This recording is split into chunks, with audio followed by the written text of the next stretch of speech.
catch the rebels responsible for this, I'm going to dress them for beef. Whoever it is, they know their business all right. This is the third one they've snatched right out of our hands. The fourth, Corporal Barnes, the fourth, and it better be the last, because there's only one more left. Williams! Report to headquarters. Tell the colonel he'll have to cross the gorge above Hunter's Point, over the suspension bridge. Suspension bridge? I never heard of it. Let's hope the rebels haven't heard of it either. According to reports, it's falling apart. And if we're going to get there, Corporal Barnes, before they blow it up, we'd better get moving. Right. On the double. This way, lads.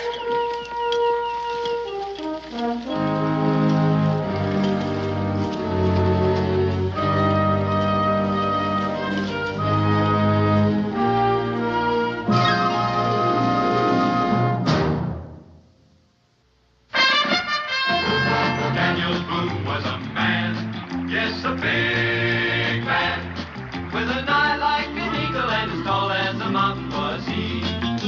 Daniel Boone was a man, yes, a big man. He was brave, he was fearless, and as tough as a mighty old tree. From the coonskin cap on the top of old Dan to the heel of his rawhide shoe, the rippin'est, roaring'est, fighting'est man the frontier ever knew. Daniel Boone was a man, yes, a big man, and he fought for America to make all Americans free. What a Boone wanted to do and what a dream come true was he.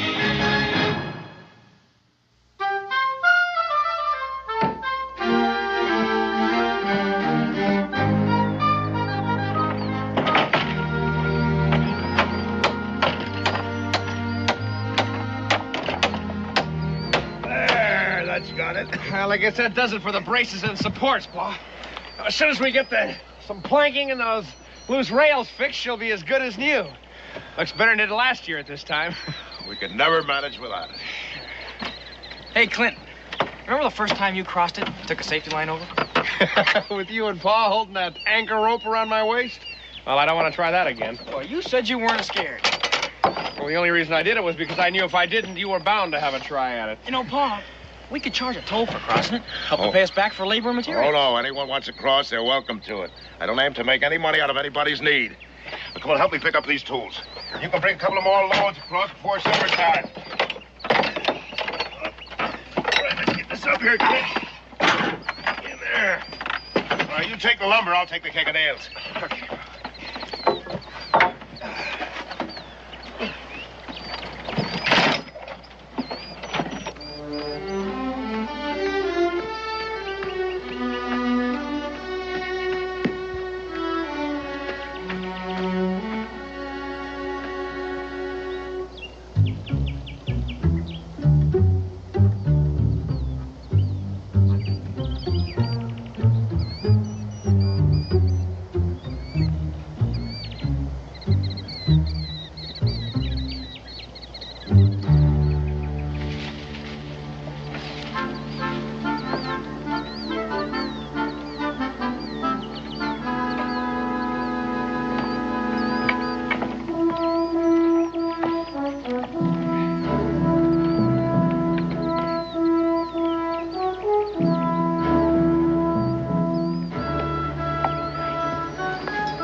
Not a good idea to point a pistol at a man unless you know he's an enemy.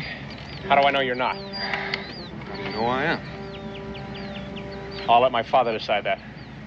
This bridge is private property, mister. Now pick up your gear and move.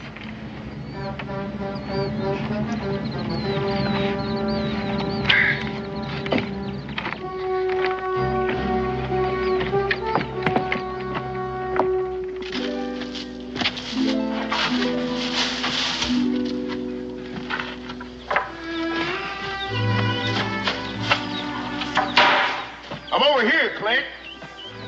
I found him by the bridge, Paul. You're a long way from nowhere, mister. Gotta state your name and business.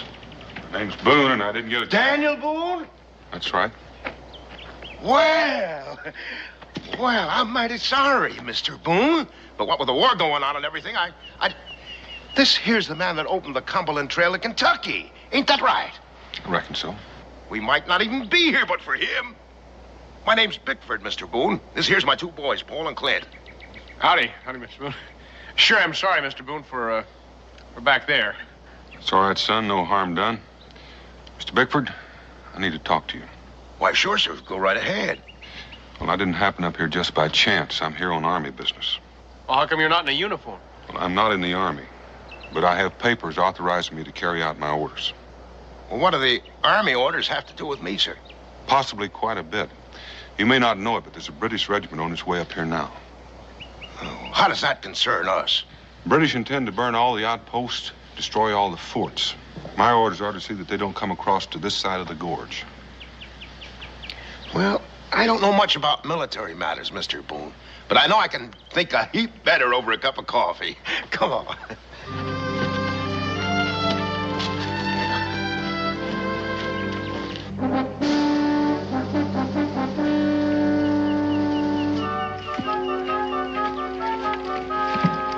Sergeant! Can't we stop here for a breather? We keep on going till we reach that bridge. We can't keep up with you, Sergeant. We need rest. You men can rest when the bridge is secured. If you insist on going on, sir, you'll have to reach that bridge all by yourself. And if somebody blows that bridge private orcs before we get there, the colonel's apt to be very, very upset. Now get out! Come on, move! All of you!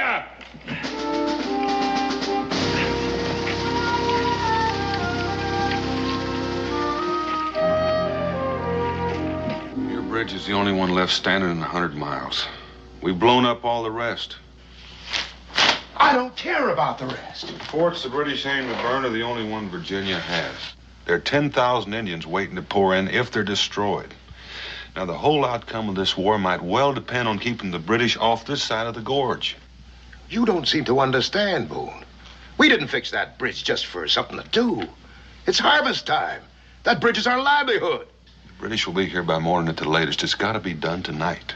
Are you telling me I can't take my new harvest across that bridge? The British won't wait. Well, neither will my crops. We gotta have that bridge. There's no other way to market. Why, when we come out here, that bridge was good for nothing but stump wood. We made it into something. I appreciate the fix you're in, but it's Army orders. Army? What do I care about the Army? What's the Army ever done for me? They're fighting your war for you. Oh, no, you're not going to drag us into this, Boone. Oh, no. I got a war of my own. I've got a war with nature and the land. I've got a war with pests and drought. I've got a war with cold and hunger. I got a war just to see that me and my family stay alive. And that bridge out there is my only chance of winning it.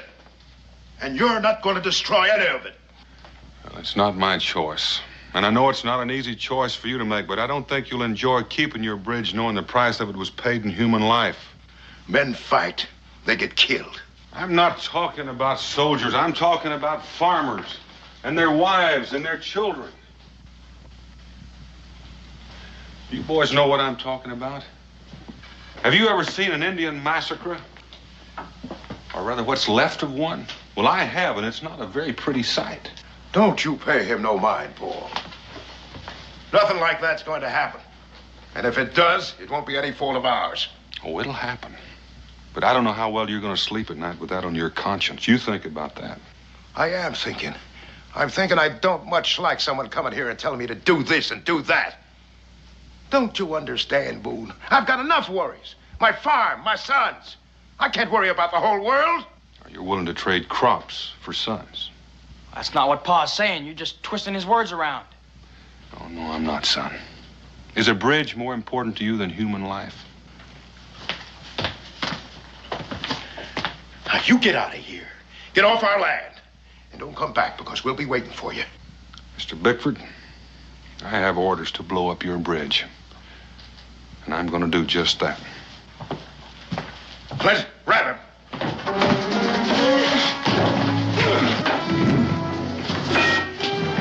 Grab him! Grab him, Clint!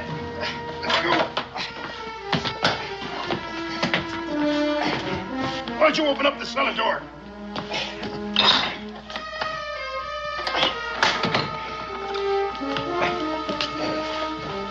Wait a minute, let me get this out of here. Ease him down. Go ahead, get him down.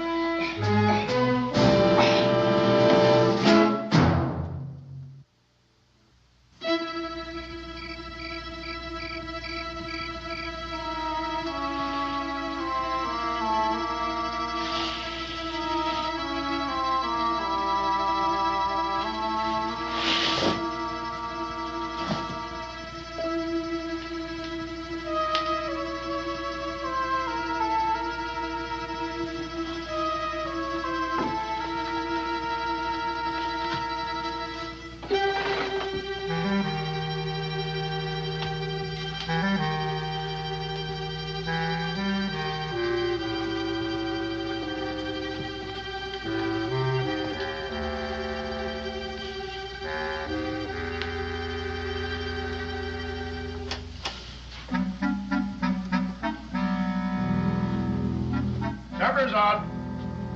Come on, let's eat. No sense of letting the food get cold.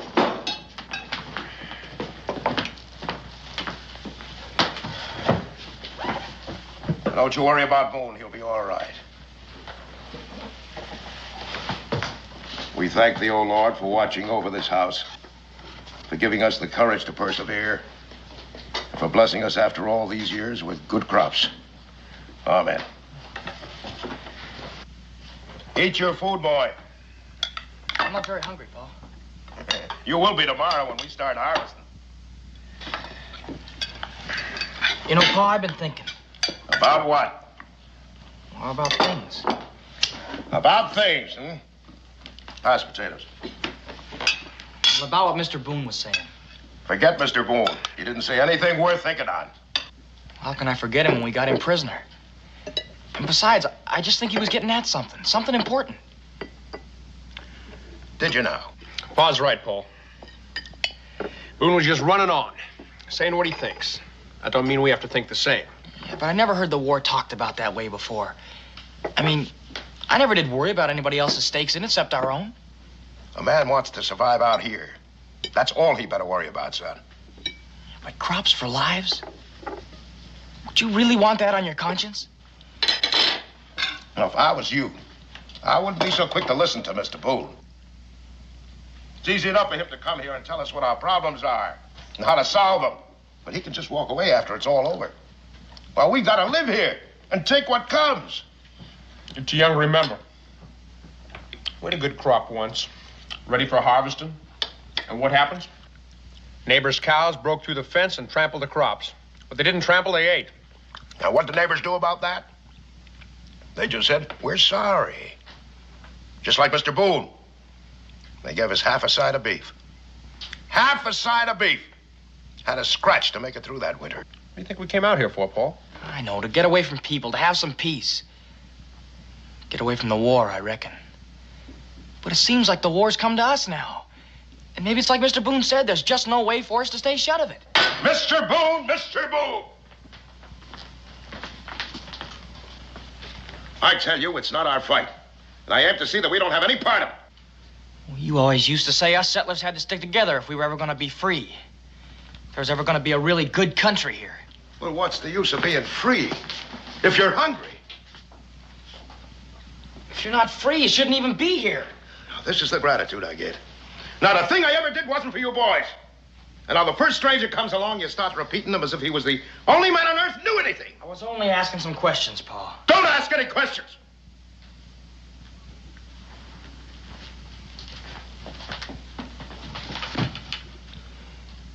Don't ask any questions until you know a little of what life's all about. Well, how can I ever know anything about it if you just shut me up and don't give me any answers? That's enough. I don't want any back talk out of you. Not until you've grown up enough to know what you're saying.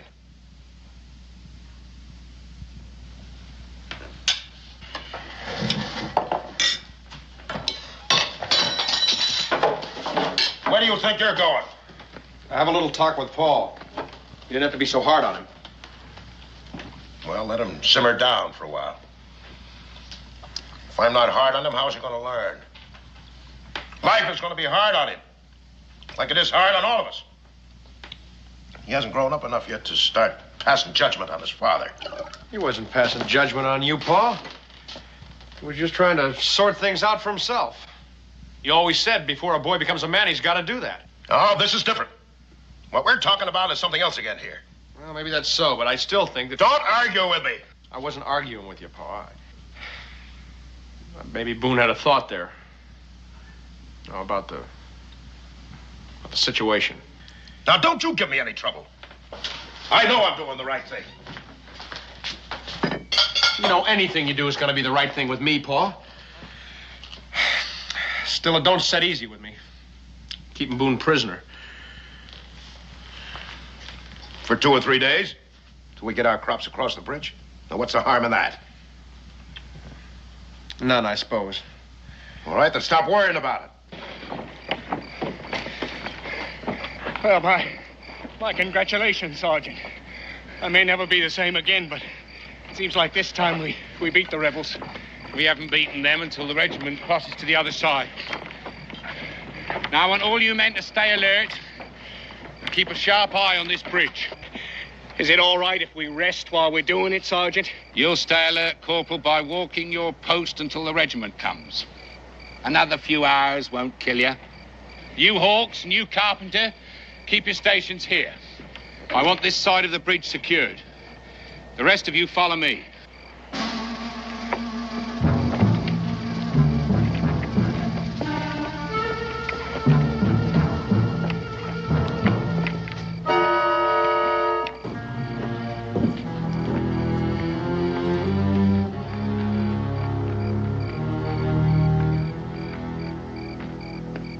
You all right, Paul?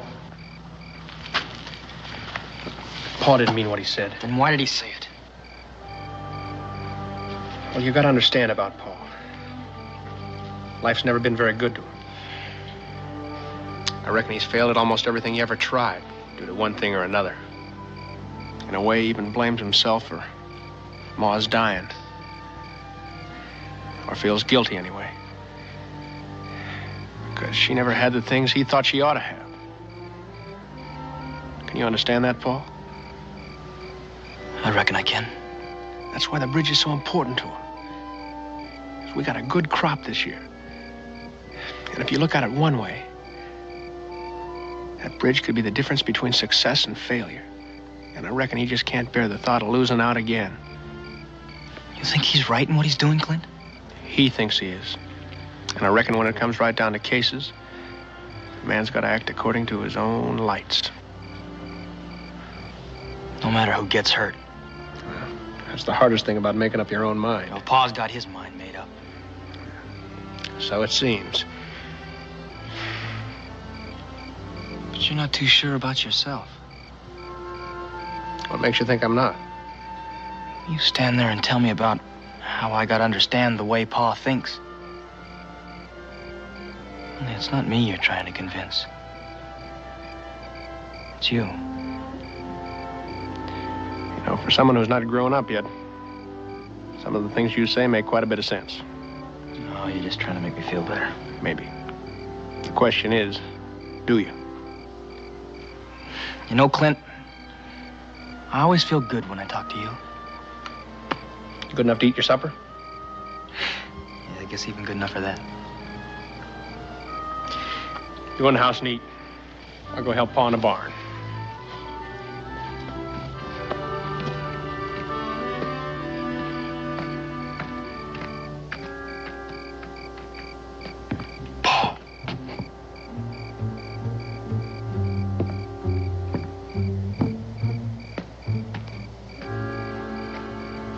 talk to you.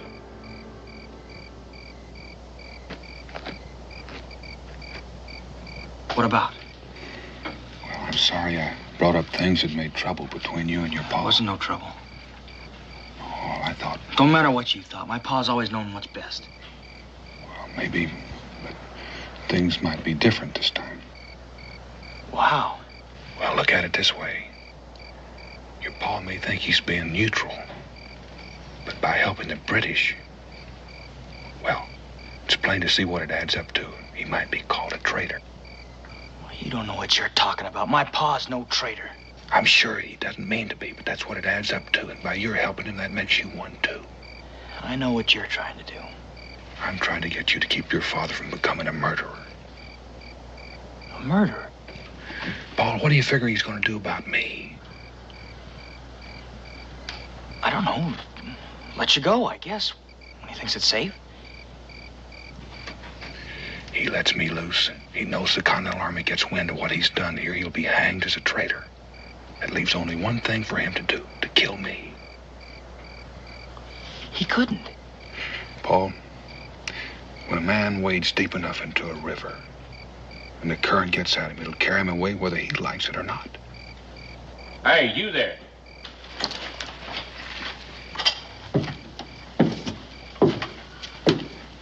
You live around here, son? Well, yes, sir. Why? You seen any strangers around here? Skulking near that bridge? We're stuck out in the hind end of nowhere here, sir. We don't see folks for months on end. Regular hermits, eh? Who's here, then, apart from yourself? Well, just my father and my brother. They're bedding down the animals. Go and get them, son. Right, lads, let's have a look inside.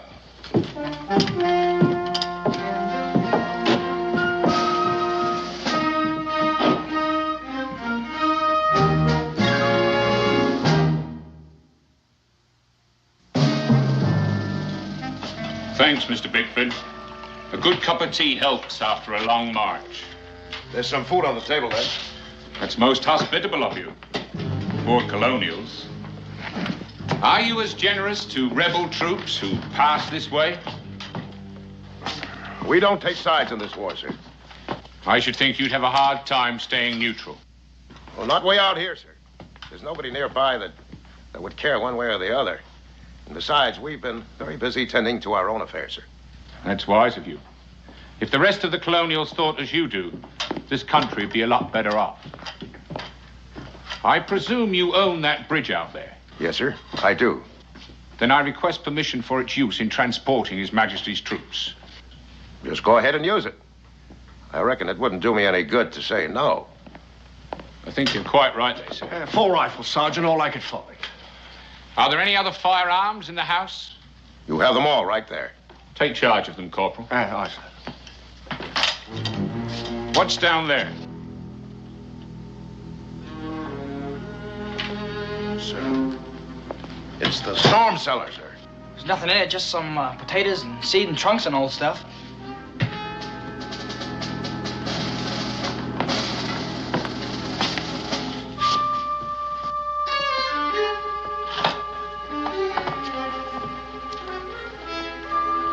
Hey, wait a minute, Sergeant. You can't take our guns. It's simply a precaution. I'll see that they return when the regiment has gone. It shouldn't be too long. Right, lads, let's go.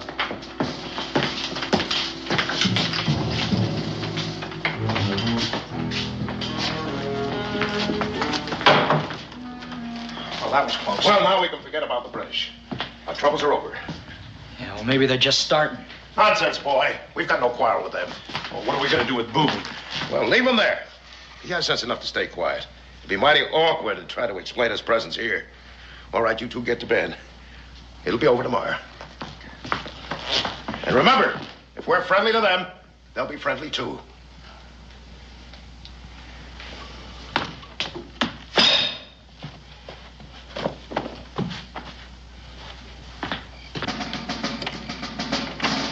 Sentry? We brought some souvenirs for you. Some extra armament in case you need it. Just put them down over there. Anything going on? It's been quiet as a Sunday in church, Sergeant. Too quiet. I don't like it. Haven't you had your fill of hearing blasting powder going off? That's just what I mean. I don't think I follow you, Sergeant. These colonials we've been after. 4 bridges wrecked right before our eyes, so to speak. It don't seem right they'd not try to get this last one. Well, that's simple. We got here first. Perhaps.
Who goes? I said, who goes? It's me, Paul Bickford. What are you doing out here at this time of night? I couldn't sleep. I just thought I'd get some fresh air. Well, you picked the right place for it, son. You nearly got an air hole blasted right the way through you. Now, go on, get back to your cabin. Yes, sir. And don't let me catch you out here again. Back to your post, Sentry.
right to do this, but I've got to get out of here. Are you going to yell if I let you go, or do I have to quiet you? I came to help you. Good.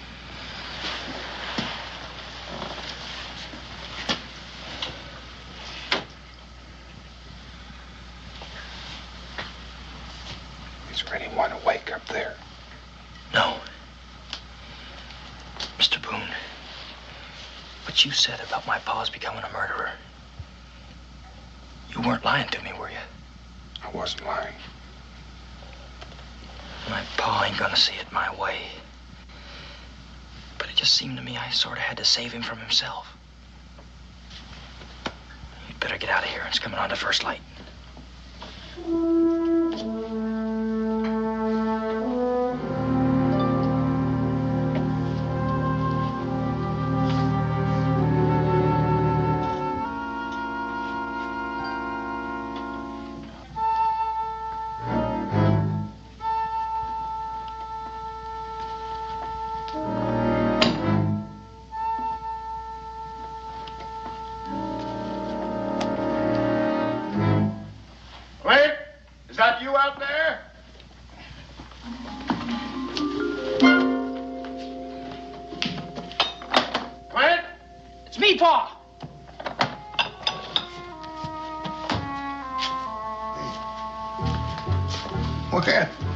What are you doing up so early?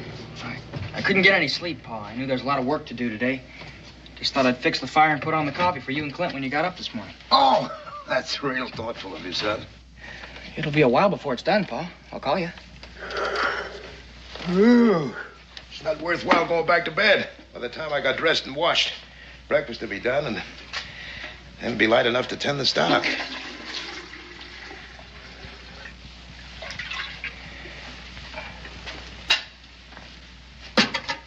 Paul, I'd like to talk to you. Can't we talk later, Pa? No, I think this needs saying, so I'd like to say it now. I'm sorry for what happened tonight. That's all right, Pa. No, it's not all right.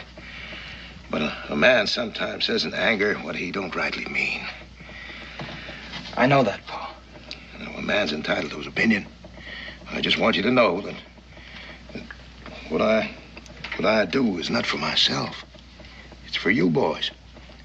This farm is all I got left to give you and Clint. That's why I gotta keep it the way it is no matter what. I understand that, Pa. Well, as long as you know, that's fine.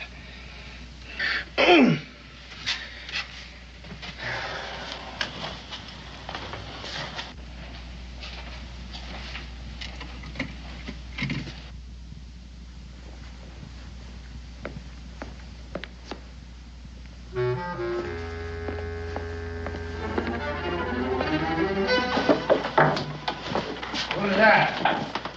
I'm just fixing breakfast.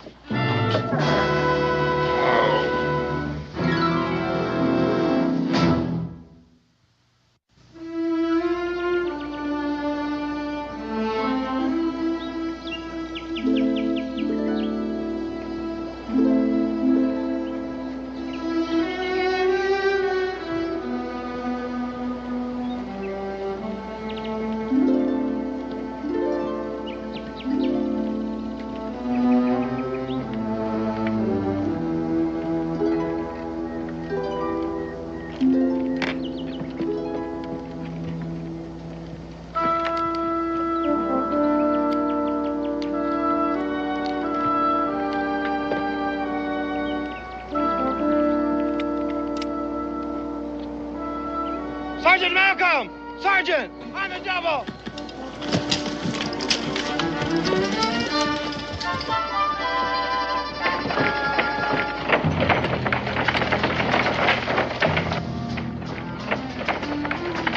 What's the trouble, Carpenter? It looks like a bag of plastic powder tied under there. Cut it loose.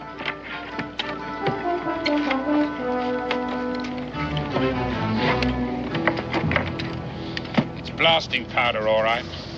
You men search this bridge carefully. You, sentry, come with us.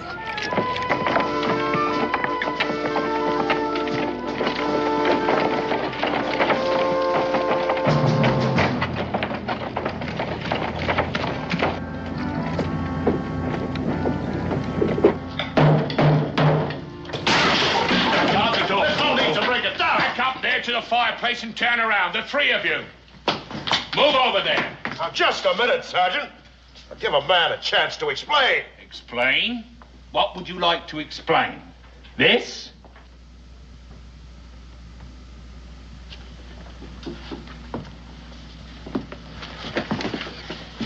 Just some potatoes. And seeds. And a few old trunks, eh? Sentry, open the cellar door.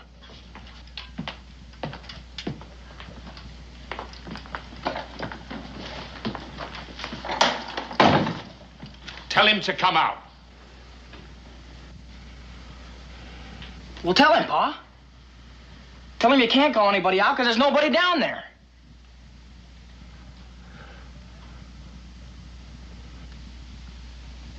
I shan't ask you again. Tell him to come up. Well, you heard what my boy said. There's nobody down there. We'll soon see. If you've lied to me, I'll have you all before a firing squad. Keep an eye on him.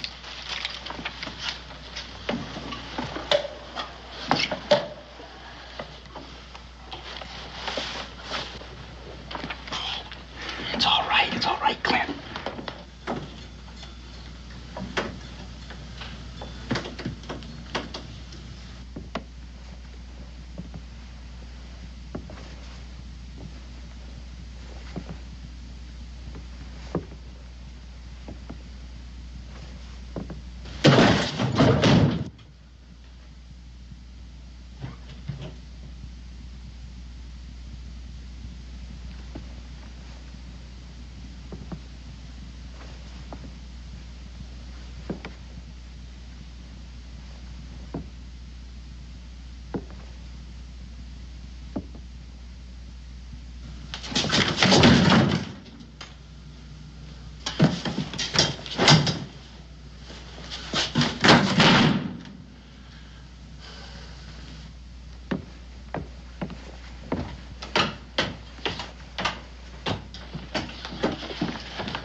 Didn't get him, all, Sergeant? Shut up. Go and search those outbuildings. The both of you. Aye, sir.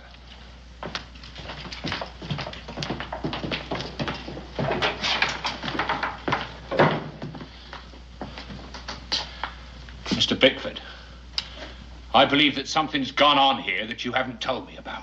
Well, you saw for yourself. There was no one down the cellar. And I told you we hadn't taken sides in this here war. Under the circumstances, you will confine yourselves to this cabin.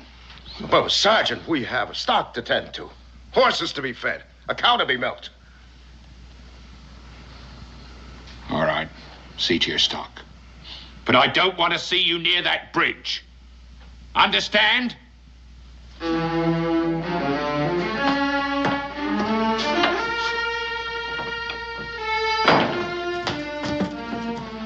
I don't need to ask who let him loose. Or are you both to blame? I did it, Pa. Clint had no part of it. I thought so. Clint has too many brains. Why, Pa? It's like you said, Clint. A man's just got to do what he thinks is right. You young fool. What makes you think you're grown up enough to make a man's decision? Do you know what you've done? You've as good as killed us all. Come back here! Oh, wait. Don't you see? What if Boone had been in that cellar? Well, it's just lucky that he wasn't, that's all. Are you turning on me too, Clint? No, I'm not turning on you, Pa. But Paul did what he thought was right. He couldn't stand to see a man killed.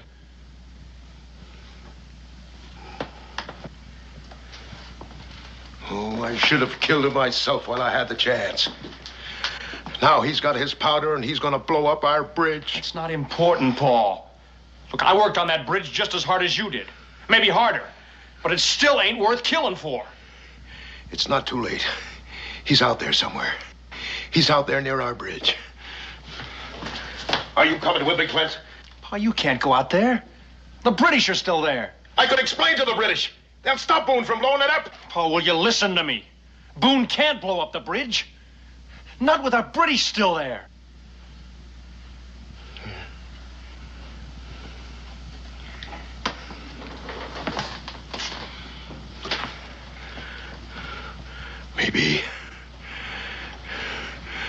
Maybe. Anything going on? Not a thing, Sergeant.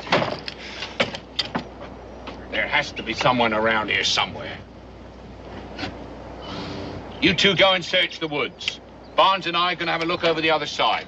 Come on, Barnes. That right, Sergeant.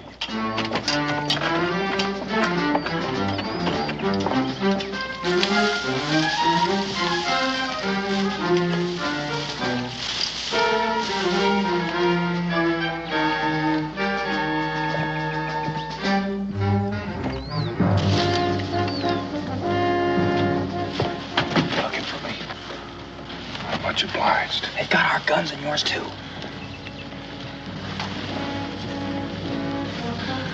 Our guns are stashed right over there. And we'll get them back just as soon as the sentries go to the far end of the bridge.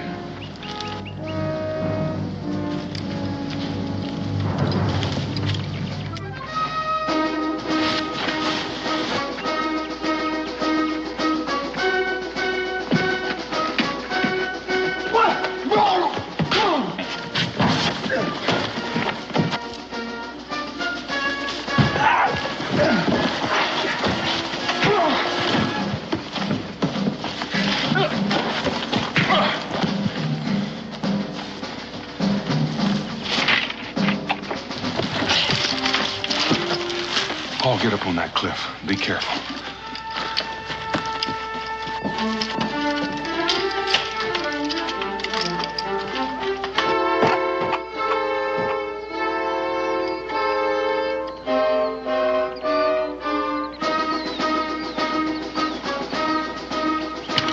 I'm here, Mr. Boone!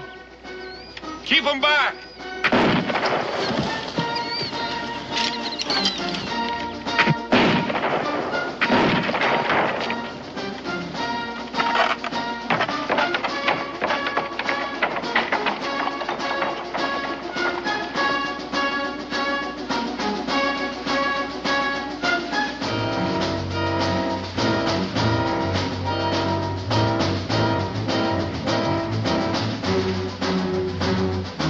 What's happening here, Hawks?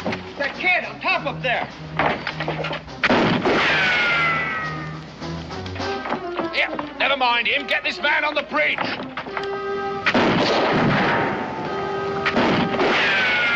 Come on, we can get him before the boy reloads. Right, Sergeant.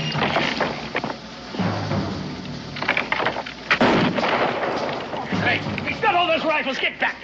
no, keep going, keep going. I'll get him, sir. Come on in, Hawks.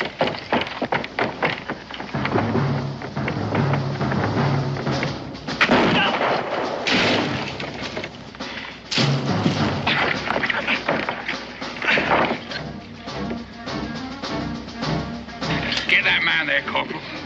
Aim as fast as I can, Sergeant. Come on, Barnes, get him. Good.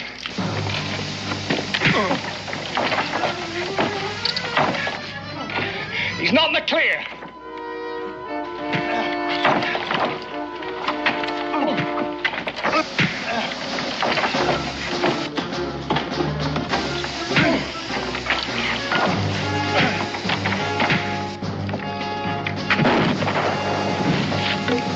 Now get that fuse. Get the fuse.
mighty sorry to leave some of these things behind, but I just ain't got room for them. Well, you'll come back after the war. Build a better bridge than the last one. Oh, no, Mr. Boone. We start depending on it like before. When a man's got just one thing to depend on, he's apt to give it a value which is a whole lot of reason. That bridge pretty near lost me all I hold close. My sons and my pride, my self-respect.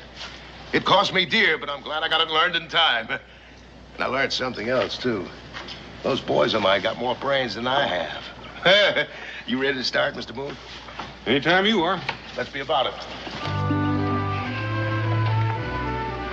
All right, boys, come on.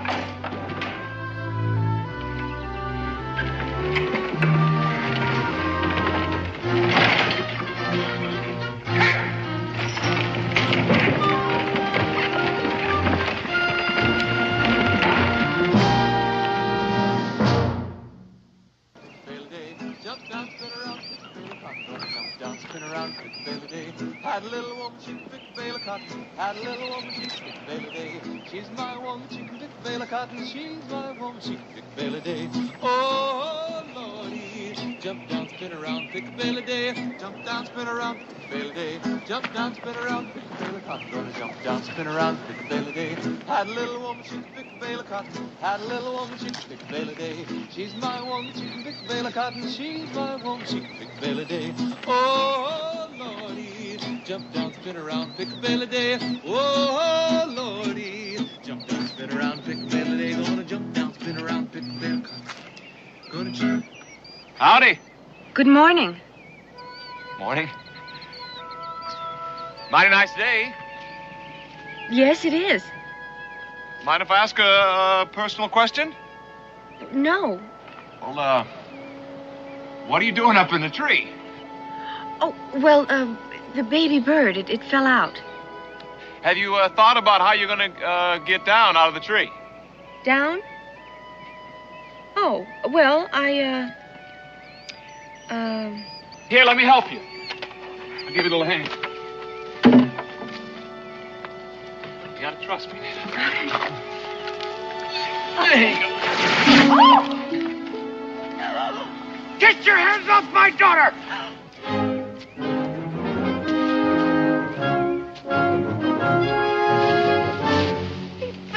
Quiet! I suggest you go about your business, young man.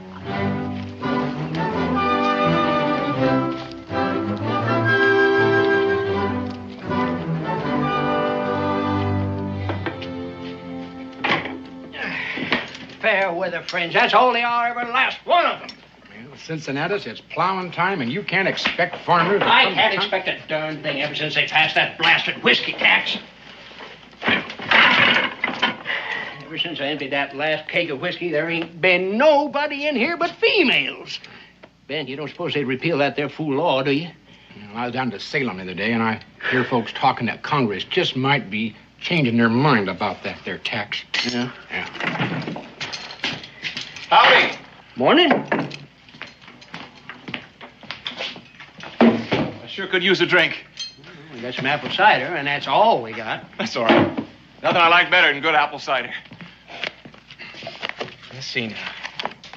Is this, Boonesboro? It surely is. How about that? I'm only a mile away.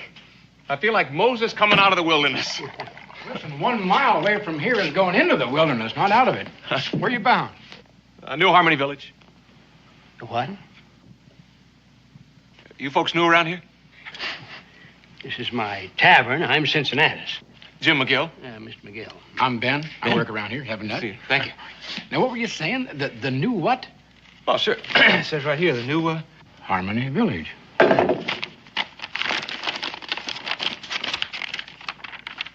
Is there something wrong, Ben? Where'd you get this? Back home. Outside of Williamsburg. Did you pay money for it? You might say my life savings. Why? Who sold it to you? Well, it says right here, an authorized agent of the Daniel Boone Land and Development Company. The what? The Daniel Boone Land and Development Company. Look, there is a Daniel Boone, isn't there? Oh, yes, there's a Daniel Boone, all right.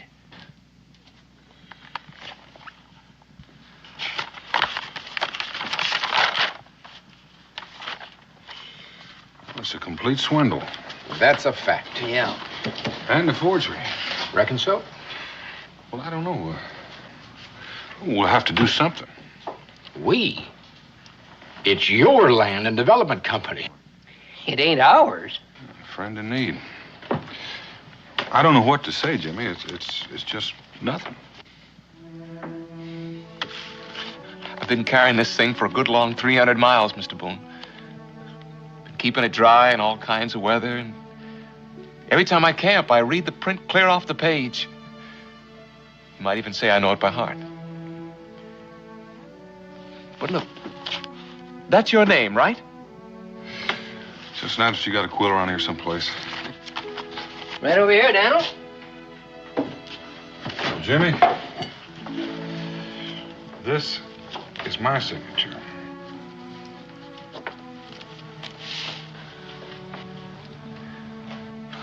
Why? Do you ever see anybody so prime, first class, A number one stupid? Not lately, anyway. How'd you ever believe all of that, anyway? What did it say here? 2-room cabin and cleared land and Indian servants. How come you left that part out about the blue-eyed, curly-headed blonde wife, huh? Oh, no. You didn't read the small print. I need to rub it in, Ben. I guess I got it coming. But when I dream, I really dream, don't I? I don't suppose there'd be any chance of finding the swindler who... He's not likely to be waiting around for me. Thanks anyway, Mr. Boone. Jimmy? Better go see if I can find a way to earn my supper. Oh, here's your map.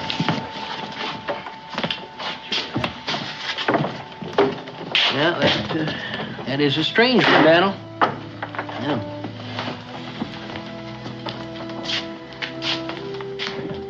You know, he's not your responsibility, Daniel.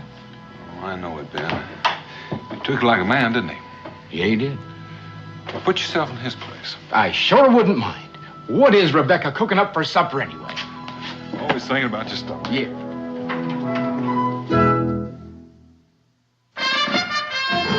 Daniel Boone was a man, yes, a big man, with an eye like an eagle and as tall as a mountain was he.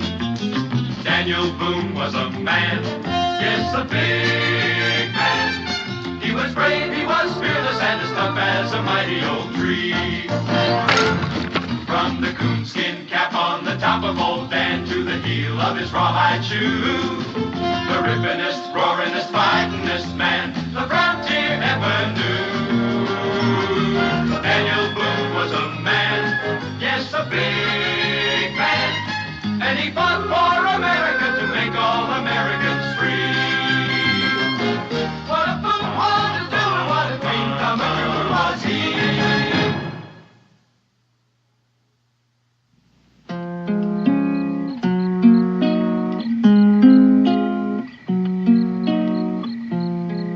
Sylvie said she loved me. Now I know she lied. She hasn't been to see me since the last day of July. Bring me a little water soon. Oh, bring me little water now. She hasn't been to see me since the last day of July. Supper will be ready in a minute. Sure wish I could play one of those. Maybe you can. All he needs is a head for music. How do you know? How do you know what? You got a head for music. That's just the trouble. Sometimes you don't know whether you can do something till you fall on your face a couple of times. Becky, you know that nice piece of land we have over on Bluebird Ridge?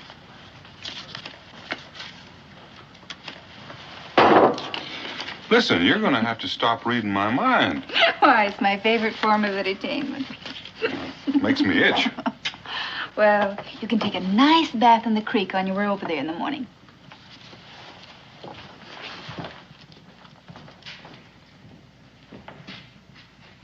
Jimmy, come in here.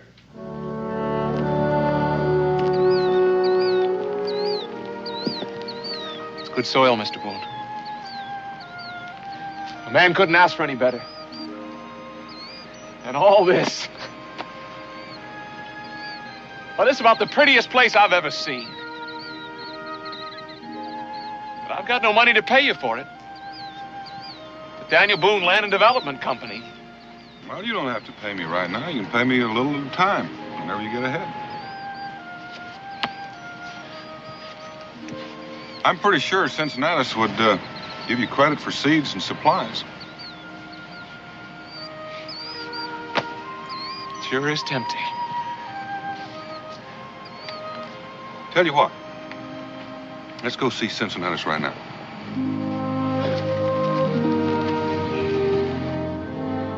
No, sirree. I ain't hanging that thing in my tavern, and that is final. I was told you'd seen the light, Cincinnatus. You aren't selling any whiskey, are you? You can just stop that smirking at me, Amos Brown. If I ain't selling any whiskey, it ain't because of your pits of hell. It's because of that dead blame whiskey tax. Well, it's a comfort to know that the Congress is there to place a restraining hand on the arm of the intemperate. If there was one thing I thought I'd get out of all this, is not listening to one of your fool lectures. Now, all due respects to you, Miss Charity, that is one of the finest jobs of sampling making I've ever seen. But this is a tavern, and I am a tavern keeper. And you know what the first job of a tavern keeper is? Have you selected what you want, daughter? Yes, Father. It is selling whiskey. How much? Oh, $1.50. Well, howdy, Cincinnatus. Daniel. How are you? Hey. Jimmy? Amos, Miss Brown would like you to meet your new neighbor, Jimmy McGill. Neighbor? Mr. Brown farms the other half of Bluebird Ridge. Yes, we met on the trail yesterday, but we weren't introduced. Oh, and this is Miss Charity Brown. Do you mean this young man has purchased that land? Well, Amos, we've entered into sort of a long-term arrangement. Well, I guess it makes it all complete. I beg your pardon. Why, just that I found out the prettiest girl I ever saw lives on Bluebird Ridge. Do you have a family, Mr. McGill? A wife? Oh, no, sir. No, I'm by myself. Perhaps, Father, Yes? perhaps Mr. McGill would like to take his meals with us until he gets settled. Since we're his closest neighbors. I'm sure Mr. McGill can fend for himself. Come along, Charity.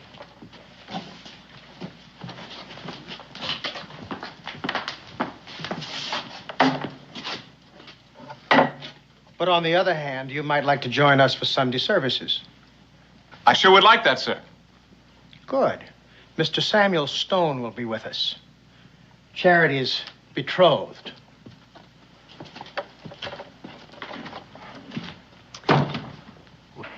Father, Yes, daughter. why did you say that Samuel Stone was my betrothed? Because he soon will be. But I don't like Mr. Stone. Don't be foolish, child. Samuel Stone is an upstanding, God-fearing young man. How can you not like him? He never smiles. If Samuel isn't frivolous, it's because he spends a good deal of his time wrestling with the devil. Father, Besides, he's a very prosperous farmer. I'm not getting any younger. I will never consent to your marrying anyone who could not take care of you. It's the last promise I made to your dear mother. May her soul rest in peace. wouldn't Mother have wanted me to be happy? I know she would not have liked this unseemly discussion. Yes, Father. Well, there you are. Well, drat that Amos Brown. He left that thing here on purpose. I know he did. That's kind of pretty. Did Charity stitch that? Oh, well, I hope you ain't one of these demon rum folks, too. Oh, no. I just think folks are entitled to their feelings.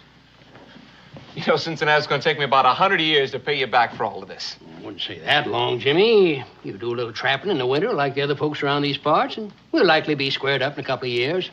No, you don't need money much around here anyway, Jimmy. It's fish in the stream, game in the woods. You can grow almost everything else you need. Well, almost everything.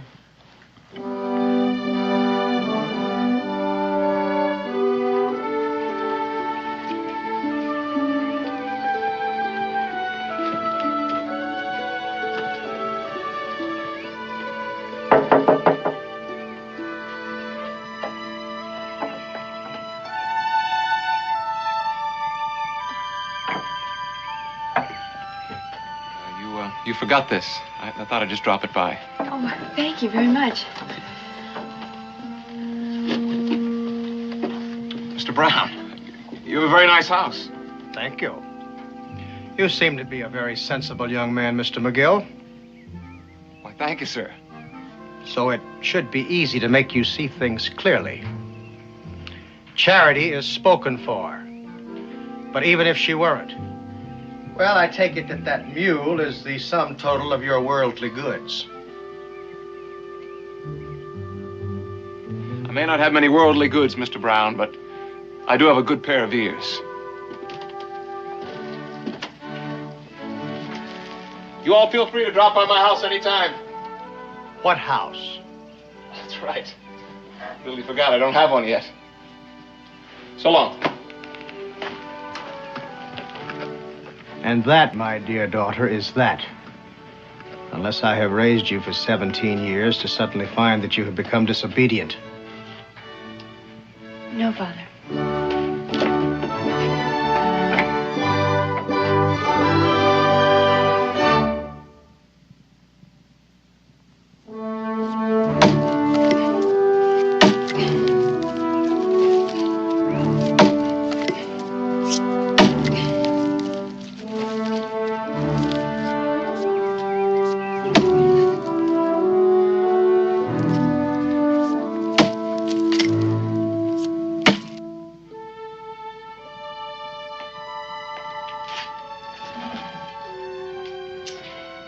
You don't suppose Mrs. Samuel Stone will be allowed to have a looking glass either, do you? Miss Charity Brown, you are a sinful young woman. You must strive harder for perfection. Oh, but Mr. Stone, it was just the teeny-weeniest little smile.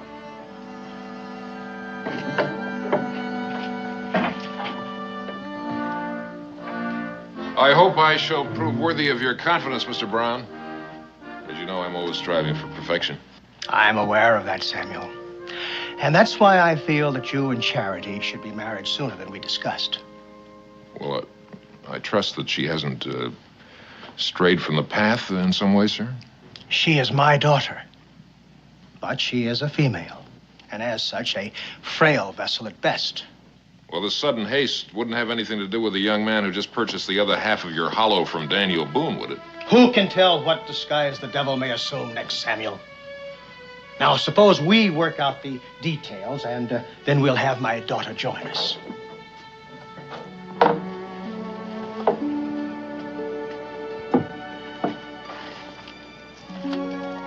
Dear Lord, I've always tried to be your faithful servant, and I'll always do the very best I can. I'll marry Samuel Stone tomorrow, if that's what Father says, because I do honor my father. I do. Just let me have 1 hour, Lord. 1 hour of... 1 hour of what, Charity Brown? Maybe he is the devil in disguise.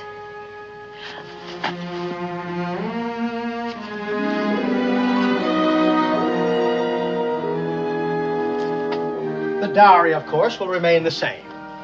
I was hoping we could discuss the matter of Mrs. Brown's, may her soul rest in peace, silver. And what did you have in mind? Well, naturally enough, I assumed that since Charity is your only child, that you wanted to bring the silver into her own home, to pass on to her own offspring.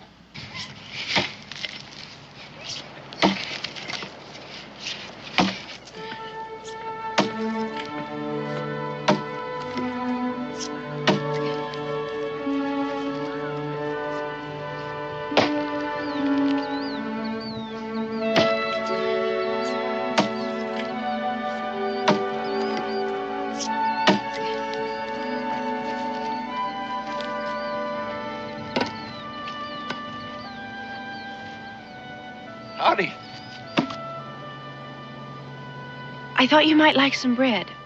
I just baked it. No, wait a minute. Why don't you stay and share it with me? Well, it's not seemly. No, I guess I wouldn't be right. I was just trying to be, neighborly, not familiar. Well, of course. I understand. Out here on the frontier, a person has certain obligations to new settlers, but only so far, don't you think? Well, definitely. Oh. As a matter of fact, since I'm new in the area, I'd appreciate some of your views on that subject. For example, you could tell me about some of my neighbors. Now, I've met Mr. Boone and all his kin, Ben, Cincinnatus, you, and your father. And, well, I just think a fellow should know more about his neighbors, don't you? Yes, I suppose so. For example, tell me about Mr. Samuel Stone. Just for example, is he a real nice, neighborly type fella? Well, That's very interesting, Miss Charity, but it's not very informative. Well, you see... Look, maybe you could talk a little bit if we went over and sat down, huh? Well, maybe just for a minute.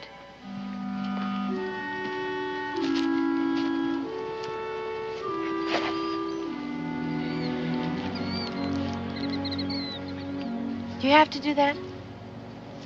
To do what? Smile. What's wrong with smiling? Well, that's what the devil does. Everybody says so. What, he smiles? Come on, that's the silliest thing I ever heard. Well, how do you know? Because it just is. Smiling is a perfectly natural thing. It's like grass growing. Why don't you try it? Oh, Father would be ever so annoyed. Oh, come on, just one little smile. I'll thank you to remember I'm only staying here to help you get settled, Mr. McGill. I'll have nothing to do with any frivolity. No more smiling. Well, what were you saying? No, you were telling me about all my neighbors. Oh, yes, Mr. Samuel Stone. Well, Father just dotes on him. You mean on his money? I am leaving right now. No, don't do that. I didn't mean what I said. I just got a little riled up when your father said... When he talked about the sum total of my worldly goods. Well, he's just looking after my welfare. I know, but what about you? I don't understand. Well, your welfare is one thing, but you're another. I still don't understand. Look, if I had a canary bird and I was concerned about his welfare, I probably would put him in a cage, and then I'd be sure that he'd be fed and watered and everything. Now, but if I really cared about that canary bird himself, well, that's another matter altogether. Well, then what would you do? Well, if you were a canary bird, what would you want to do? Sing and fly around? Right. Now you got it. But I'm not a canary bird. Maybe not, but you got some awful pretty feathers. Why don't you take that off? Goodness. See, I told you you could smile. Oh. Please? What if I ran up behind you and just grabbed it off? I'd cross my heart and you'd just disappear in a puff of smoke. You give me back my bonnet this instant, you devil, you. Oh, if you really thought I was the devil, you'd be a little more scared. I am so scared that... Oh, no, you're not. What?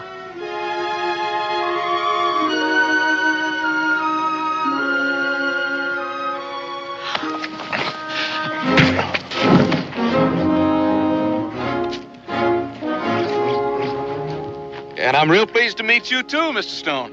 We were just talking about you. Get up. What? What for? The hand of the righteous is what you need. I don't know what that's going to prove. Start packing up your belongings. What for? Because you're going to be off this land before the day is out.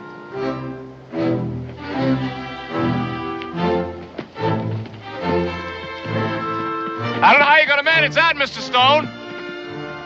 I like it here.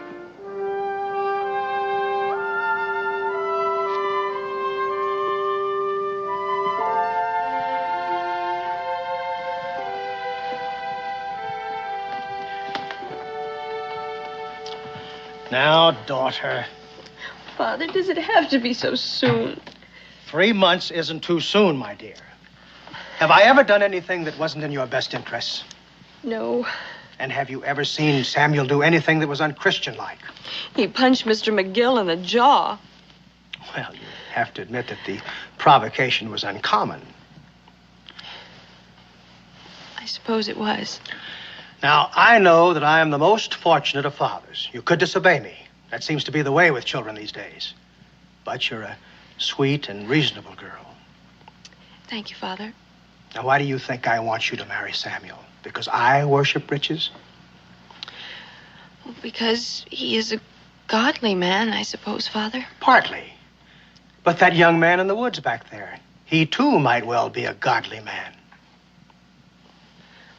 I don't understand. It's very simple, really.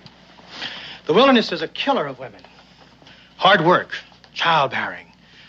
Sometimes a settler's wife may often look 60 when she's only 30. It was my struggle against this land that killed your mother.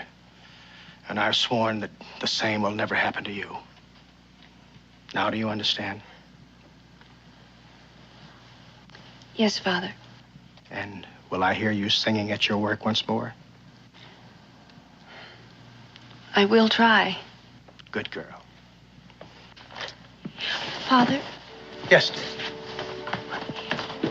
since it's all been settled, does Samuel have to drive Mr. McGill off of his land? Does it mean so much to you? No, but he hasn't done it. It's really not your concern, is it, dear?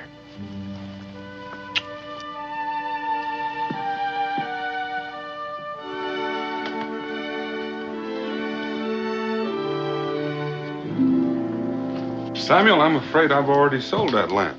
You mean papers have already been signed? No, but I've given my word. I'll give you twice the price. You don't seem to understand what I said. I said I'd given my word. 3 times the price.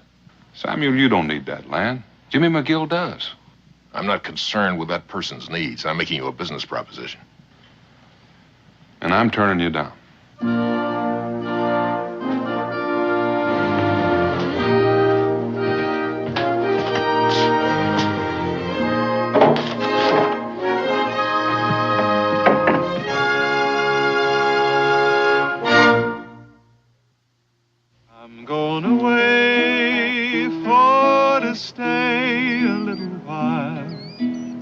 But I'm coming back if I go 10,000 miles.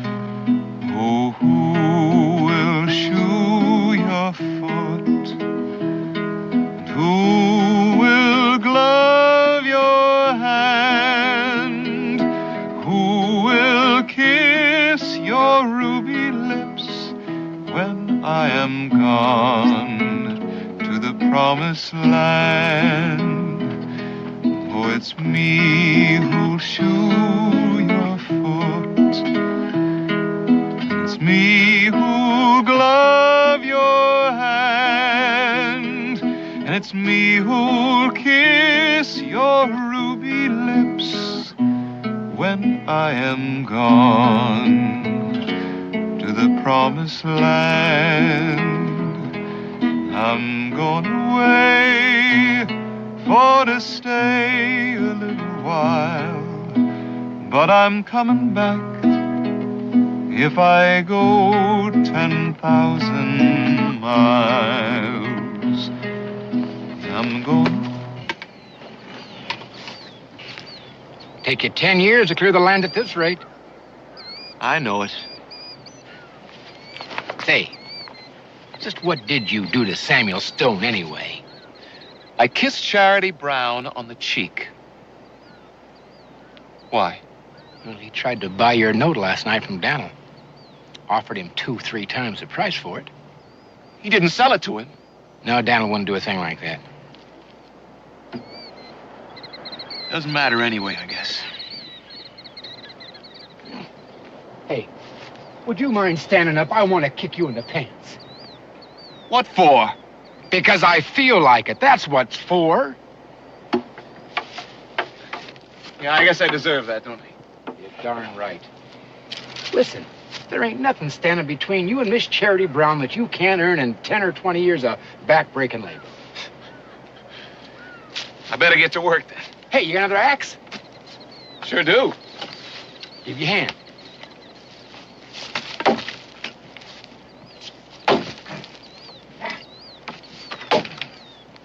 Hey, Ben. Yeah? What would you think about a fella abandoning his principles? Yeah, it depends on the principles. Well, suppose it was for a just cause. Well, depend on the cause. Not very much help, you know that? What are you thinking now? I'm about to break a solemn vow. You want to come?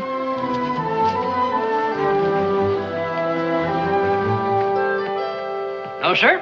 I can't let you do it. It just ain't legal. Cincinnatus, whatever do you mean? What have I asked for that was illegal? Look, some sugar, some yeast, and some kettles. Why, it sounds downright wholesome to me. Do you think I was born yesterday? Sometimes it pays for a fellow to pretend like he was. Why don't you just come out and tell me what you mean? Since you were just born yesterday, you wouldn't understand anything I was saying anyway, now would you? Cincinnatus, it sure is lonely around here.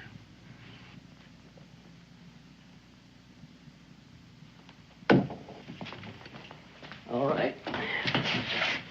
Sugar, yeast, and your kettles. Oh, I didn't ask for that. Well, you never know when an old whiskey keg might come in handy. I ain't got no use for it, that's for sure. I don't know. What do you think, Ben? Oh, they'd be nice to put some flowers in it. Cincinnatus. I'll plant some nice flowers in it, and when they're growing real good, I'll bring it on back, and you can sort of use it to dress up the place. Jimmy, I can't tell you how happy that makes me.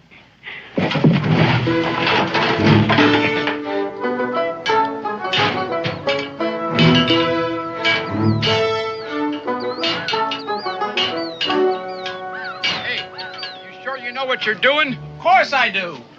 Well, then maybe I'll give you a hand. No, Ben, I don't know whether you even ought to be here. Like Cincinnatus says, it's illegal. It ain't illegal to make the stuff. It's illegal to make it, sell it, and not pay the tax. I don't plan on paying the tax. I can't make any money that way. And you're aiming on going to jail. No. I'm aiming to marry Miss Charity Brown. You sure are a hard fellow to figure out. You know that? What do you mean? Well, you come marched into Boonesboro like one of them everyday farm boys with that worthless deed. And next thing you know, you're engaged in the manufacture of whiskey. And you're courting Miss Charity Brown, who happens to be betrothed to the richest fellow in these parts. And then you're talking about broken vows and all that. I guess it does seem a mite peculiar. Unless you knew about Pa. What about Pa? He died. Mighty unusual. Well, it was in a way. Because it was the whiskey tax that killed him. The whiskey tax? Yeah, broke his heart, I figure. Right there at his deathbed, I vowed that I wasn't going to follow in his footsteps. What footsteps? Pa made the best whiskey in all of Virginia. Folks used to come from miles around. Well, I don't see anything wrong with that. Well, he was a regular slave to it, and so was Ma and us youngins. And so when he died and left me some money, I swore I was going to buy a farm and raise some grain so that folks could make bread with it and not have to make the popskull. Then you met Miss Charity Brown. Not quite. First, I met those fellows from the Daniel Boone Land and Development Company. That's it, I guess. You don't make any more sense than this thing does. Oh, no. It'll work. It'll work, all right. All I need now is some corn from the Indians. There are Indians around here, aren't there? Indians? You can't make whiskey with Indian corn? Why not? Grain is grain. All right, you're the expert. You don't want any help. No, wait, Ben. I need you to lead me to the Indians. Besides, another thing. When I run my first batch, I'd be really grateful if you'd come by and taste it for me. You mean you don't know what this stuff is supposed to taste like, even? Never touched the stuff. Another one of your solemn vows, I suppose. No, I just don't like the taste.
Hey, Stan, I thought you'd never get here. I left word with Cincinnatus 2 days ago. Oh, I've been hunting.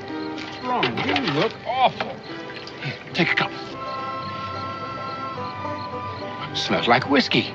Of course it smells like whiskey. Taste it. I ain't sure that's a real sensible thing to do, Jim. Look, Ben, Charity Brown is going to marry Samuel Stone next Sunday. Jimmy, even if you had liquid sunshine in here, you ain't gonna make enough money off of it to stop that wedding by Sunday. Will you just taste it?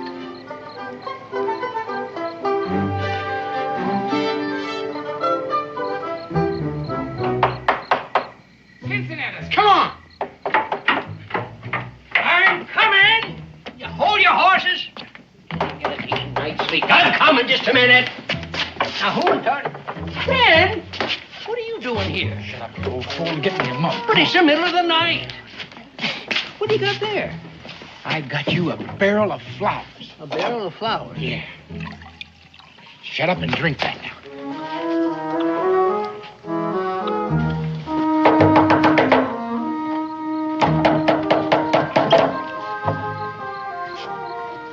Don't look like it's trouble. Well, there is and there ain't. If you're not too busy, Daniel, we'd like to talk with you a minute. Well, I don't reckon you consider sleeping as being too busy. Daniel, just come on over here, huh?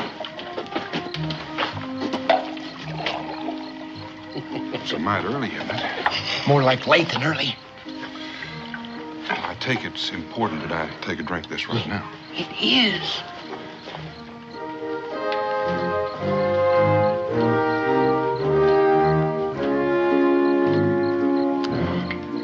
Where'd you get it? Unbelievable, ain't it?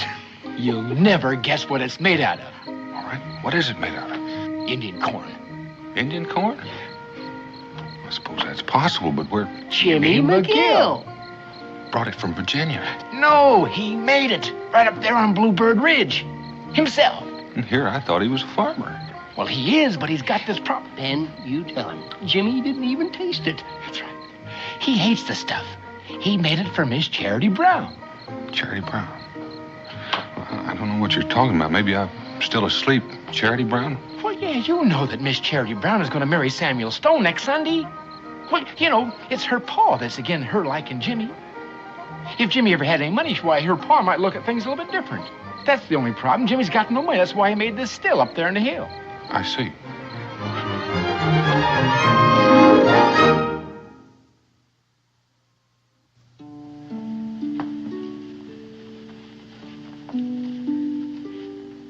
You like it so much you marry Samuel Stone. Oh, I know. What other man would send all the way to Boston for regular Paris, France silk for his girl's wedding dress? But I'm only thinking of your best interests, my dear. You'll have nothing to do but fancy stitching, and you'll spend your evenings watching Samuel strive for perfection. What do you say? I say if he has so much fun with the devil, what would he want with a wife? Why don't we take this wedding dress and give it to some poor, deserving orphan? Go away. No. Will you please go away this instant? Why don't you scream? Just exactly what is it you want, Mr. McGill?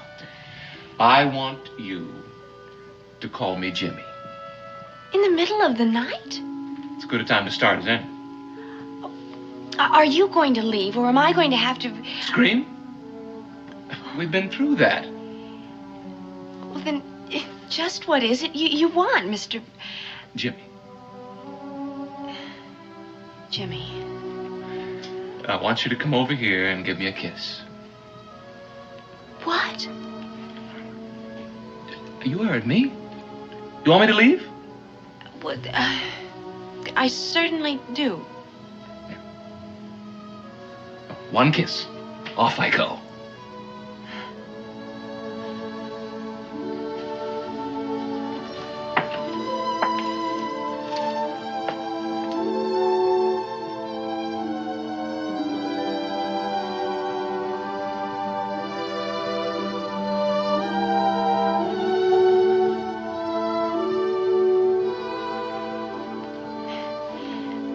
Do you have any special reason for tormenting me? I only came to tell you that you're not going to marry Samuel Stone on Sunday. What do you mean? Because you're going to marry me. But... Don't worry. By Sunday, I'll be rich. Wait, how are you going to... Shh. Look, do you want to wake your father?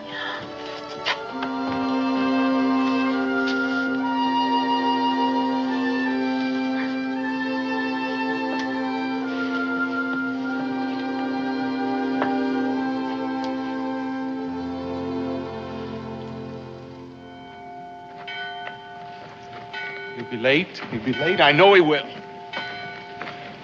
You don't reckon he got lost? Lost? Daniel Boone has been blazing trails clear to Mississippi and further. You don't reckon he's going to get lost going to the next county, do you? All due respects, even Christopher Columbus got lost. Don't bother, Cincinnatus. He won't listen to anybody.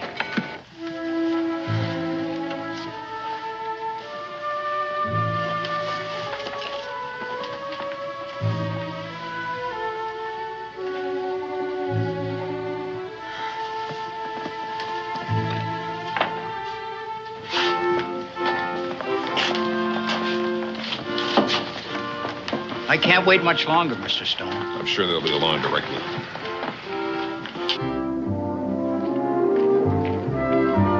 Jimmy? Jimmy?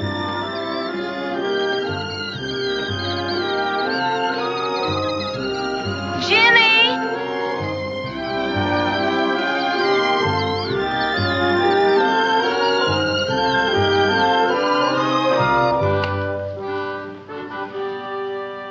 Are you ready, daughter? Charity? Charity, do you know what time it is?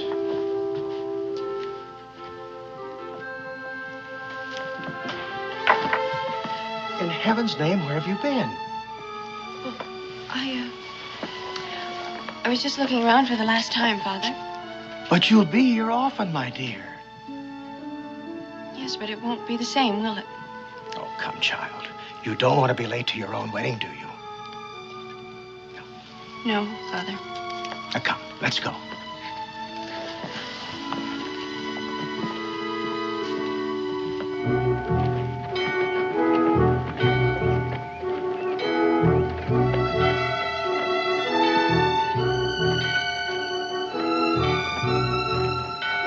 Oh, no.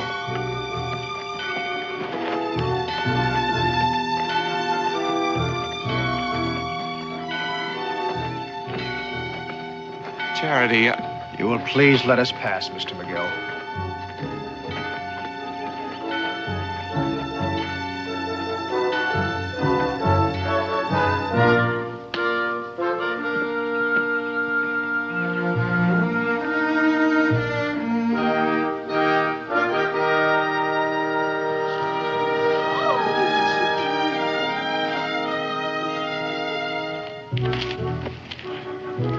It just ain't like Daniel. He should have been here. I told you he wouldn't make it.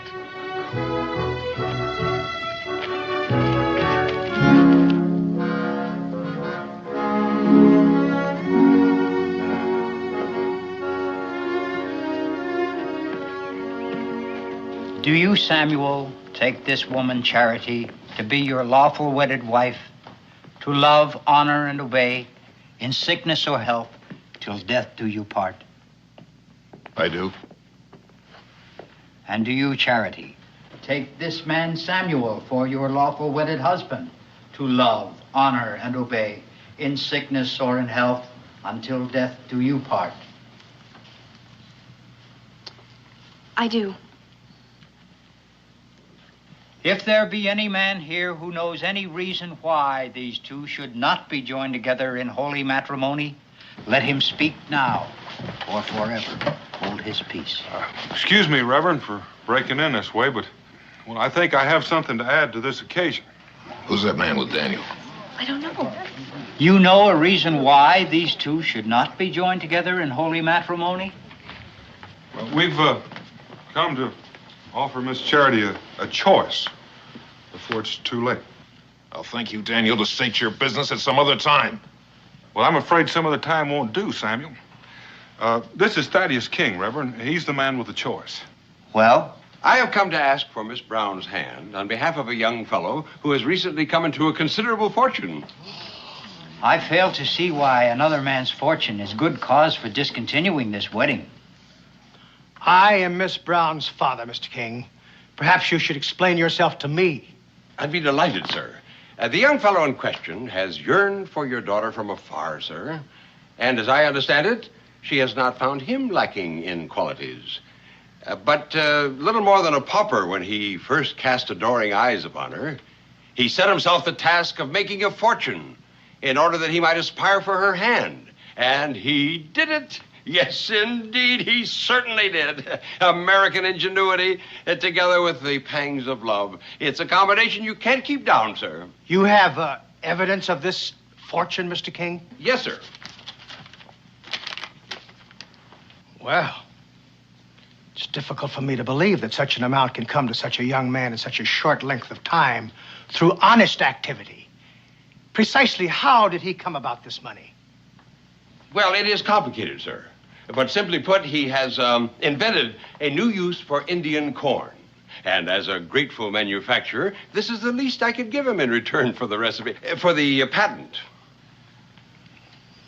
Well, I don't know. Father, isn't it better to be rich and happy than rich and miserable? What'd you say, Jim? Short prayer.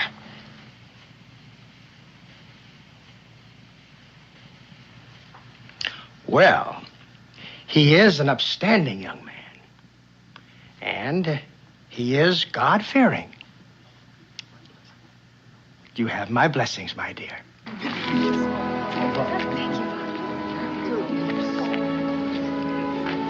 Samuel, I'm sorry. Truly, I am.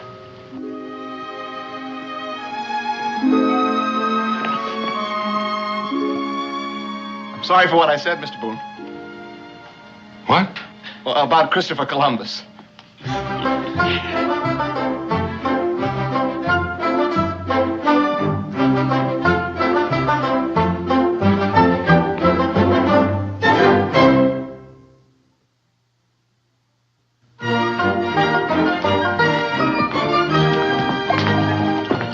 Daniel, you had us worried there for a while. Well, it turned out all right, didn't it, Ben? Yeah, it did. You know Thaddeus King. No, but I'd like to. Howdy. Nothing I like better than a happy ending. Well, I'd be a lot happier if they just get rid of this dad blame whiskey tax. Well, that's it. They just did. Oh, I tell you, they took the heart out of me when they passed that ridiculous tax. But yesterday I get word that it's been repealed, and Daniel here comes along with a jug of the best tasting whiskey in the whole world. I tell you, it is the happiest day of my life. Yeah, Daniel. I can just see millions of beautiful jugs of it. What are you going to call it, Thaddeus? Well, doesn't matter. I'll think of something when I get home to Bourbon County. To the bride and groom. To the bride and groom. Hey.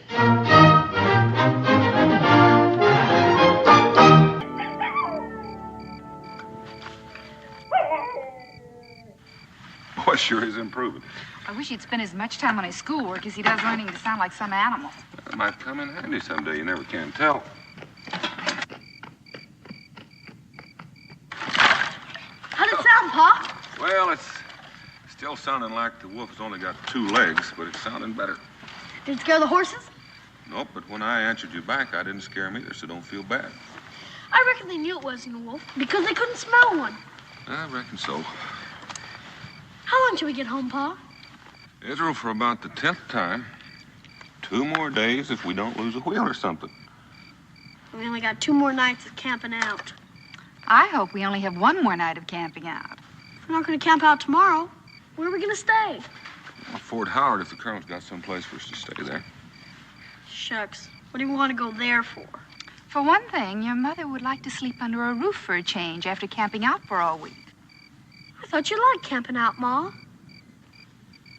I enjoy it now and then. But I wouldn't recommend it as a way of life. Are there going to be any kids for me to play with? Well, I doubt it. But I expect you'll survive 1 more day without somebody to entertain you. And why don't you take this little pot and run down to the creek and get some water so your mom can start cooking? Sure, Pa.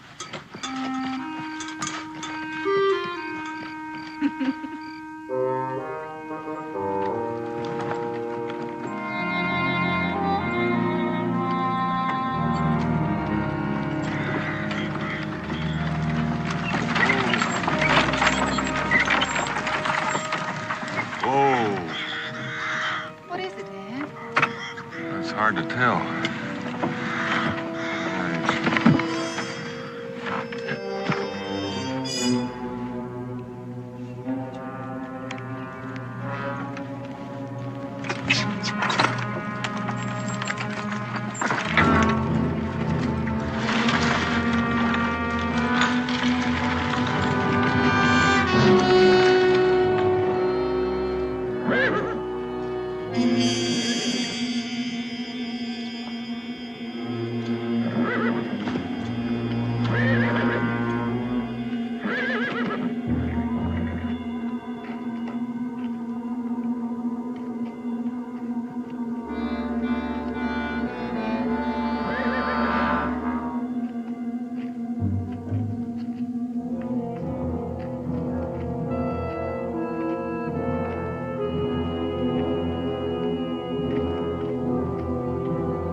Put that rifle down.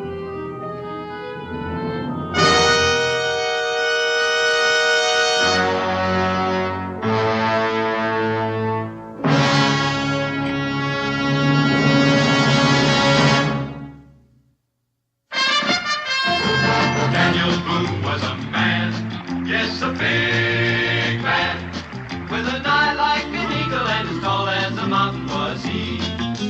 Daniel Boone was a man, yes, a big man. He was brave, he was fearless, and as tough as a mighty oak tree.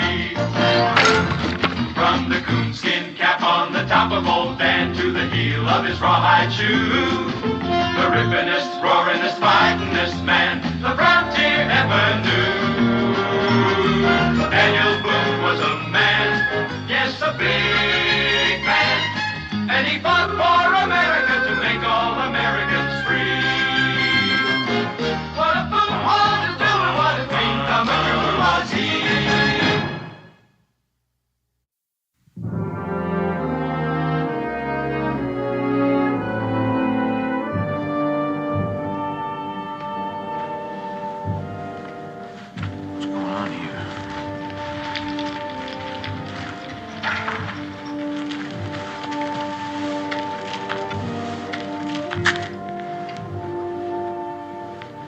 Where'd you come from? We're just passing by. I'd appreciate it if you'd ask your friend to put his rifle down. It's liable to go off. Put your gun down, Hanks. You told me to challenge all strangers. Well, they seem like friendly folk. Put your gun down. That's an order.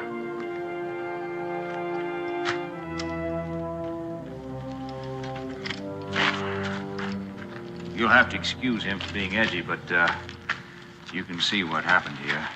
There's only 5 of us left. Colonel Howard? Gone, and the other officers. I guess it's my command now, if you call 4 men a command. When'd they hit you? Daybreak. Killed 10 men in the first attack, got the rest in the second. They quit when they drove off the livestock. Likely that's what they were after. How come the 5 of you stayed on? Well, as you see, we've got some burying to do.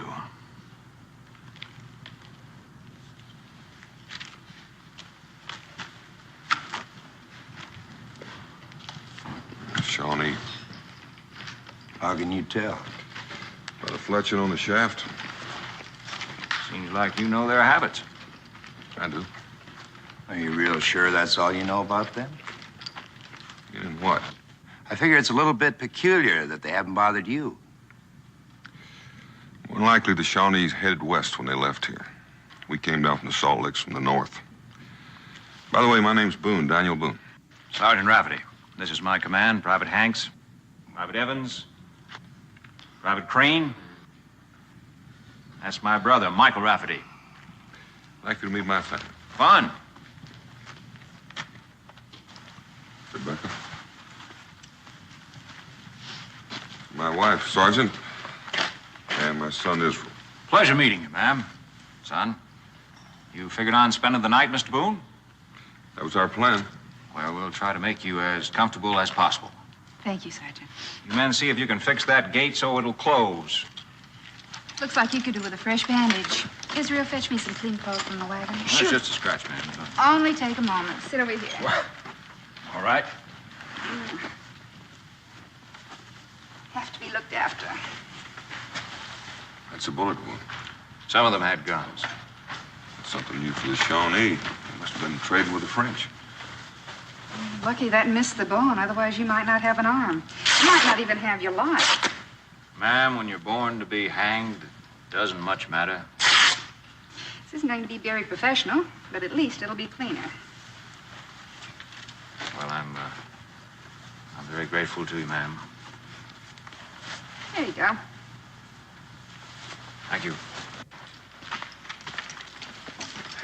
Well, there must be something else I can do. Well, the fact is, ma'am, we don't know very much about cooking. Oh, well, if you'll have one of your men show me to your supplies. Well, I can do that. You go back to guard duty. Evans, show the lady where the supplies are. You two go back on burial detail. I can lend a hand with the burying. Well, that won't be necessary, Mr. Boone. I want to show you your quarters if you'll step this way. You seem to know this country pretty well. Well, it's my home. This your guardhouse? No, we kept fresh meat in there when we had it. Can I look? No, it's dark down there. You might hurt yourself.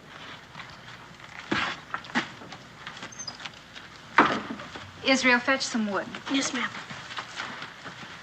Sure am looking forward to that home cooking, Mr. Boone. It's been a long, long time. Well, when we get to Boonesboro, we'll send some relief back to you. Thank you very much, but hopefully we'll be on the trail ourselves tomorrow morning. Well, you're welcome to go as far as Boonesboro with us. Might just do that. I'll think about it. Those are your quarters over there. I hope you'll find them suitable. Well, thank you. I'm sure we will. Better tend to the horses first.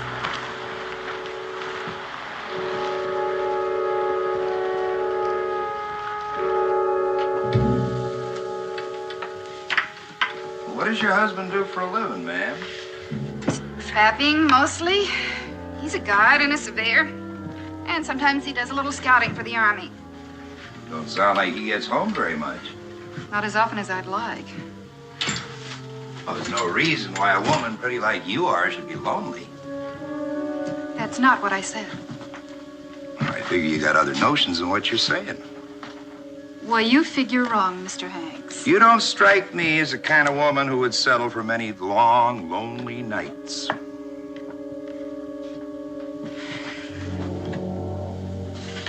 You're in my way, Mr. Hanks. Now, Willie's the name. If it was me, I'd let those traps rust. And you'd love every blessed second of it.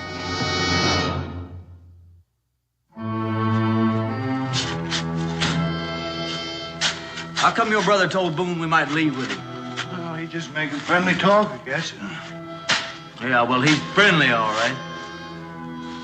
Even told him to spend the night when he should have told him to move on. Now, you know he couldn't do that.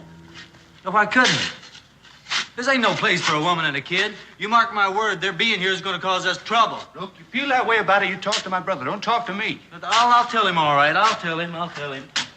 First chance I get. Well, here's your chance, Crane.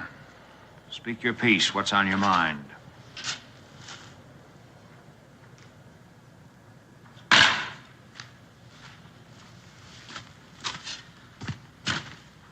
It's about Boone. What about him? Well, you're getting friendly with him, even telling him he can spend the night with us. What do you expect me to do? Drive him off at gunpoint? Well, you could have got rid of him some way or other. No, you ask him in. I'm surprised you didn't tell him what we're after and then offer him a share of it. Are you through, Crane? Yeah, I'm through for right now. You're through from here on in. From now on, I'll decide who's thinking, talking, or asking for the five of us. Is that clear? Suppose you tell me why I can't do my own thinking. I'll tell you why. Because you haven't got the brains to pour water out of a boot if the directions were on the heel. Now get back to work. Sergeant, you've been ordering me around real good the last year or two. Now, that shoulder board don't mean nothing to me no more, so don't you tell me what to do. Get on your feet, soldier. Now, do we understand each other? All I'm trying to say is that all of us agreed not to leave here till we got what we were looking for. Who's leaving? Well, you told Boone. If we don't find what we're looking for by tomorrow morning, Boone can leave and we can make some excuse to stay. And have live witnesses. Witnesses? Witnesses to what? All Boone knows is there was an Indian fight here. You don't think he'll get suspicious if he stays around? He'll be more suspicious if we don't let him stay. Find anything? Did you find anything, Crane? Evans, what are you doing here? You're supposed to be guarding Boone's wife and the boy. Well, Hanks is taking care of things there, Sergeant. I just want to get back to my duty. You left Hanks alone with the woman? She ain't alone, Sergeant. The kid's with her. Since when did that ever stop Hanks? Now, who's right? Didn't I tell you there's going to be trouble? I told him there's going to be trouble. I just told him that. Dig! Come on, Crane. Let's get out of here. Will this be enough? Yes, son, that's plenty.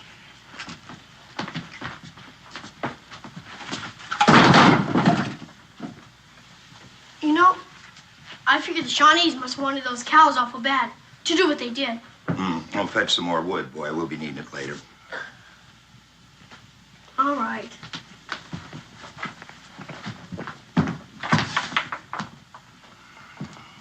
Well, ma'am, this is going to be quite a supper.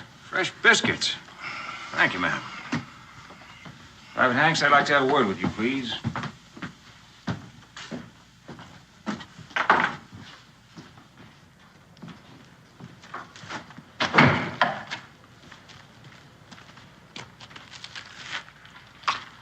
Now, you hear me. You hear me good. You stay clear of that woman. What are you figuring to do? Save her for yourself? I put up with you long enough. You either do as I say or I'll nail your hide up to dry. Or better yet, I'll tell Boone. You'll never get a better chance of right now. Mr. Boone, the sergeant wants to talk to you. You better get back to the burial detail. You send Crane over here to take your place. I'll see to it right off, Sergeant Rafferty. Yes, Sergeant? Oh, Mr. Boone, I was just wondering if your quarters were suitable. We'll sleep well, thank you.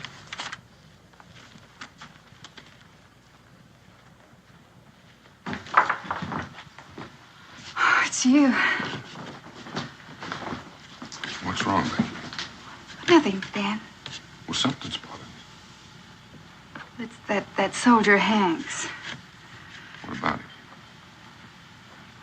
Nothing really. It was just his manner.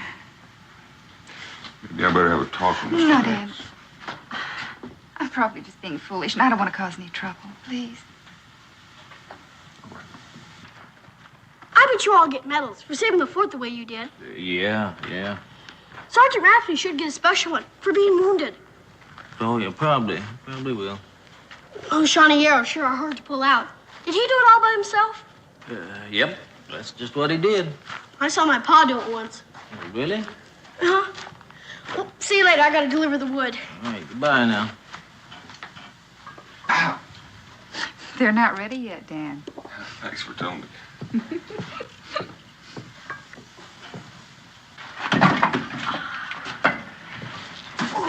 We're not done yet. Let's see. Need anything from the wagon, Ma? No. You can get me a bucket of water. Oh. Dan, will they be finished with the burying by morning? Imagine so what? Nothing, except I'll be glad when we leave. We'll be leaving whether they're finished or not.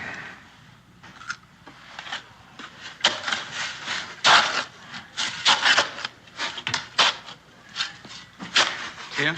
Yeah. Just what makes you so sure the money's buried here? Well, you see, it's standard military procedure to dispose of valuables in case of an attack. The colonel couldn't have burned the gold, so he must have buried it. But why right here? There's an awful lot of ground inside this stockade. This is a garden area. Nobody had noticed. Newly turned earth.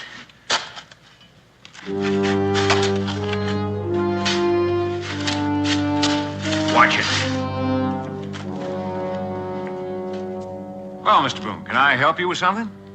Well, my wife threw me out of the kitchen, so I'm just leaving it around for a while. Well, you know how these women are. By the way, what time is supper? Oh, I figured it'd be an hour at least. Good. I'm sure tired of that digging. How'd you like to join me in a drink? Don't mind if I do. I got a jug hidden over there. Come on.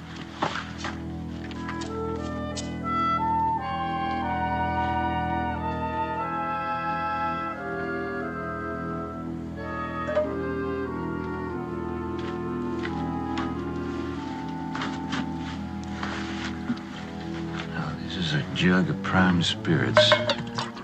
One thing they didn't get. Well, good health, good luck. Luck to you, Sergeant.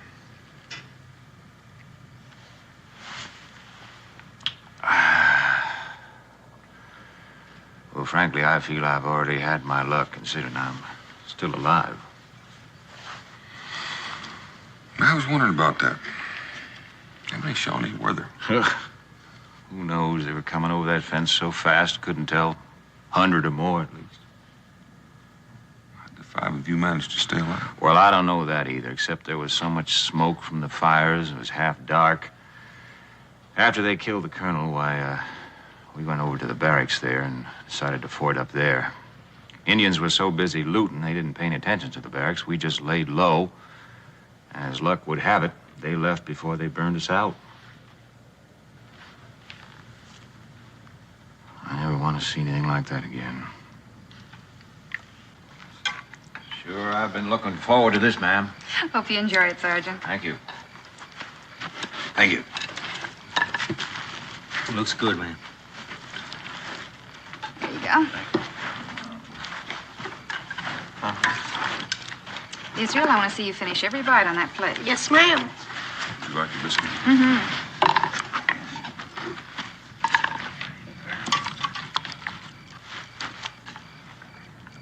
Dan? Oh.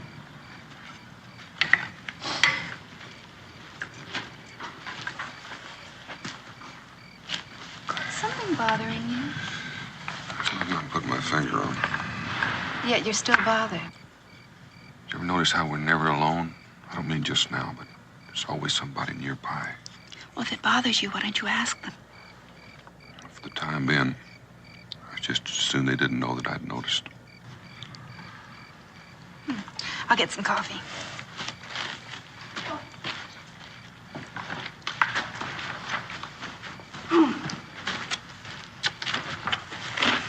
Like another biscuit?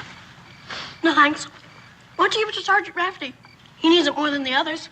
Why, with that arrow wound in him. Arrow? Sure.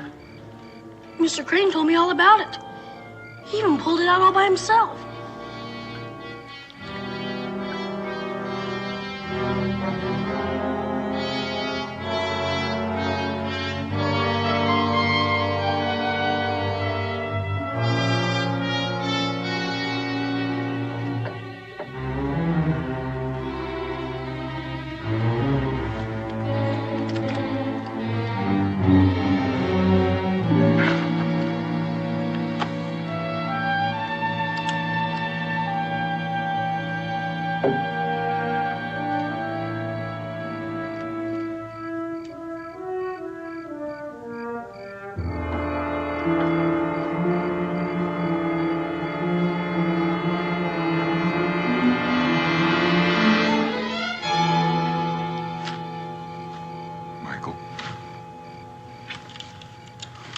What are you doing out here? Why don't you get some rest? I can stand guard if you want. What are you doing out here? Well, I just keep wondering if those Shawnees are going to come back. Oh, you don't think they're apt to do that, do you? I mean, I heard they wouldn't fight at night. Why are you standing guard? Well, I'm just carrying out orders, sir. Oh, Mr. Boone, if I was you, I'd step back inside there. I reckon the sergeant's just concerned about my wife and son. Yes, sir, he is. He's concerned about them. I mean, that's why I'm posted here, make sure nothing happens to him during the night. Your brother's a very thoughtful man. Good night, Michael. Night.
Come on, Crane, keep digging.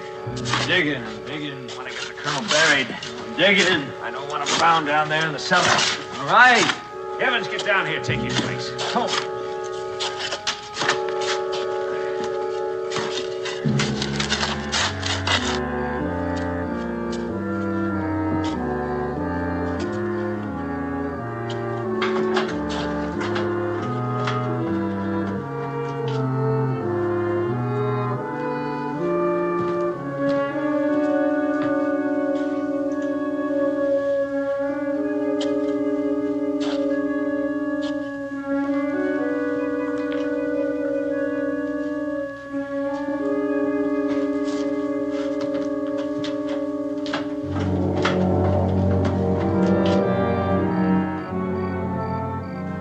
Now you know, Mr. Boone.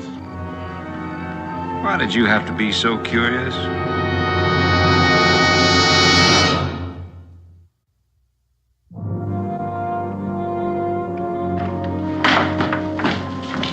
Dan, what is it? What's wrong? Well, you might as well tell her, Mr. Boone. Tell me what? Well, these so-called heroes were military prisoners awaiting trial from the Shawnee attack. I don't understand. They were kept in the cellar. And the colonel went down to ask him to help out with the fighting. They killed him. Very good, Mr. Boone. Very good. Unfortunate accident, ma'am. You mean they were just hiding down there? Ma'am, I'm sorry, but we're going to have to ask you to stay on with us as our guests until we can decide what to do with you. Yes, sir. You might get to where you could enjoy our company. That's enough out of you, Willie. I do beg your pardon, ma'am.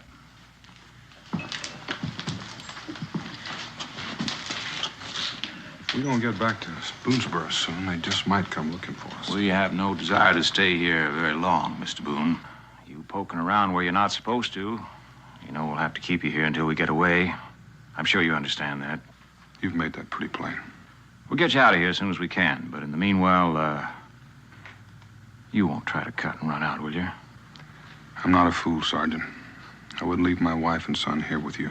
Well, I'm delighted to hear that. That'll make it a lot easier on all of us. Boy, since you're awake, why don't you, go on out and get some firewood for the fireplace, huh? Michael here will see that you don't get lost. You two fellas get back to your dinner. Is that what you're waiting for? The bearing to be over with? Ma'am, we are looking for an Army payroll that was delivered here 3 days ago. Colonel, unfortunately, buried it, or we would have been long gone before you got here. What are you going to do with us? As I say, we haven't had time to talk about it or think it over, but I just had a thought standing here. Maybe I can make a deal with you. How would you like to guide us up to Canada? Would that interest you? My wife and son go free? You know, you look like an honest man, and I trust you. But I don't trust you that much. You might get us out there and lose us in the bush. No, sir. Your family goes with us, or there's no deal. Why don't you think it over? You'll have to excuse me because we have a lot of work to do now. Ma'am, I wish you a good evening, and if there's anything you need, Mr. Hanks here will be waiting outside.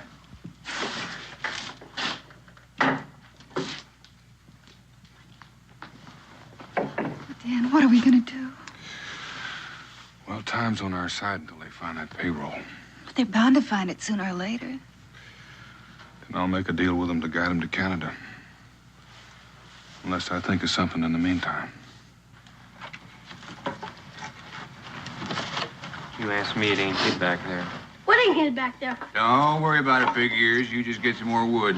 All right, soldier man. I think I'm gonna take me a look in that direction. All right. Come on. You're just getting lazier and lazier. You can help.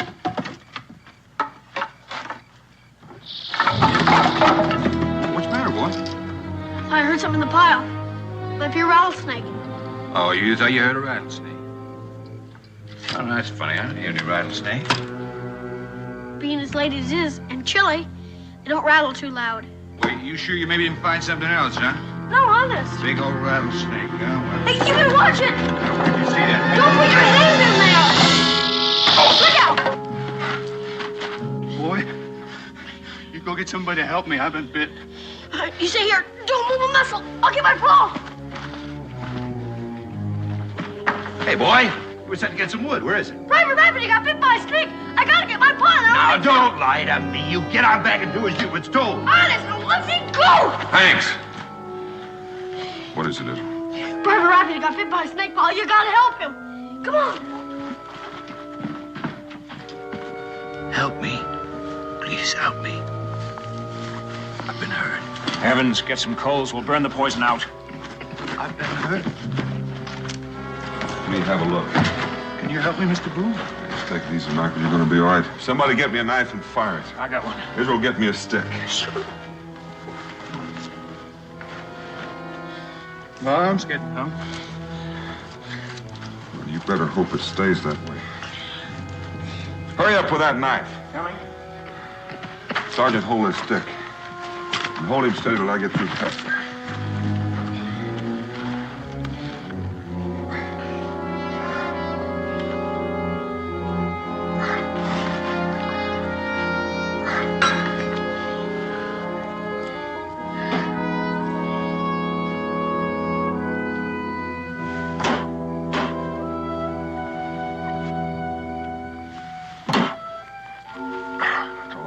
For now. He's going to have the chills when he wakes up. I'll take him into the colonel's quarters, wrap some blankets around him. My wife will look after him.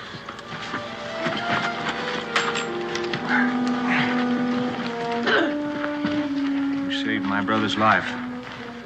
You didn't know him anything? Wouldn't matter if it were anything. Man needed help. He was going to die. Sure. Paul once fixed a broken leg of a Cherokee that was after his furs. Now they're best of friends. You have my thanks. That's all. Let's find that snake before he strikes somebody else. Sure.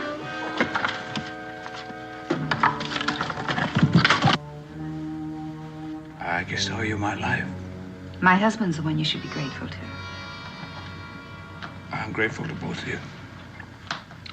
You don't know how much. Only wish there was some way I could show it.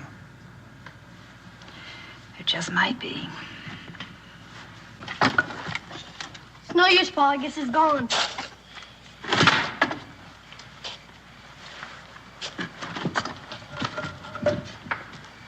Israel, Yes, Paul? you were the one that went after the wood. Uh-huh. Well, why was it that Michael's the one that got bit? Well, you see, he thought I found something. He wanted to see for himself. I told him there was a snake, but he just went right ahead. What do you suppose he thought I found? That money pouch. He seemed bound and determined to find it. Could it be in a big leather pouch? This might be. I know where it is. You do? Sure, I saw it. Well, I'm listening. I saw Private Evans put in his bedroll when I was gathering wood. The one over there on the far end. Is it important what I told you, Paul? It just might be important enough to get us out of here. Israel, do you remember those Indian calls we've been practicing? Sure. A timber wolf, the owl, and a black hawk. Not now, son. You see those deep shadows over there? I want you to go over there, count 100, and then let loose. Then I want you to get that money bag and throw it down in the cellar. Then hide until it's safe. You understand? Israel? You're a good man.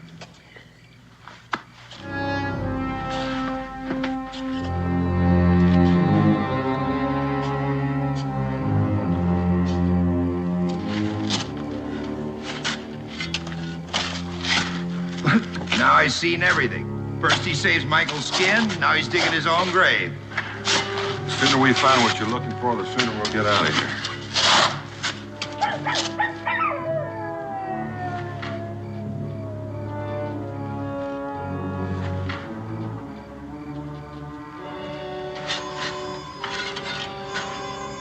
What is it?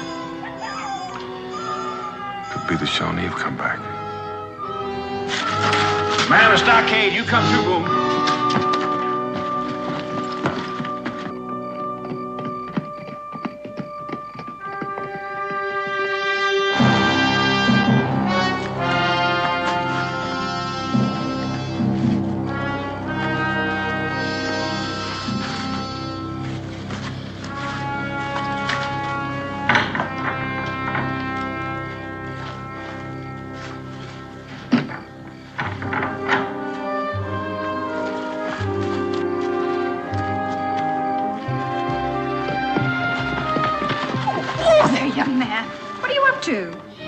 Pa said something about divide and conquer.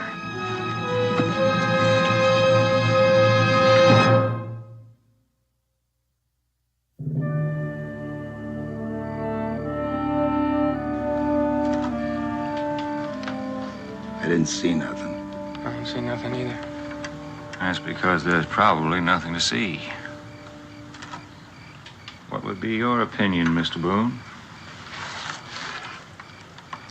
What about those noises we heard? Boone is in on this. That makes sense, Sergeant. He was with us the whole time. But the boy wasn't. And he knows Indian ways like his pa. What do you hope to gain by that? Let's find out. You get the boy up here. Get back to work. Evans, you get back to your digging.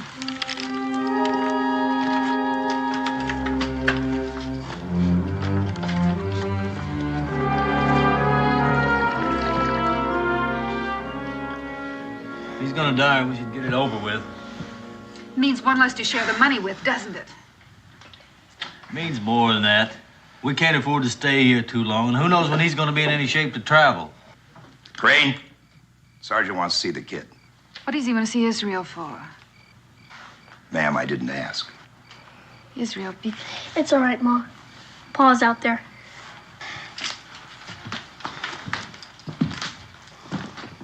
How's he doing? No change that I can see. I'll take over here. You go on out and help Evans with the digging.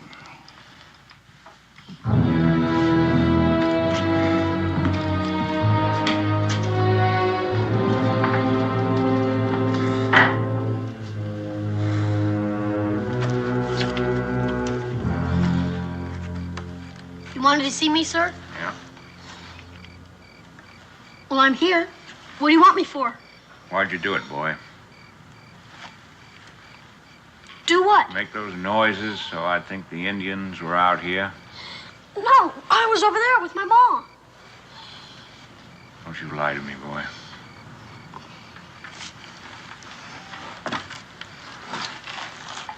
Since you are an Indian expert, Mr. Boone, maybe you could stand up here for a little while. Anything you say, Sergeant. Yeah, well, you stay put. I'll be watching you.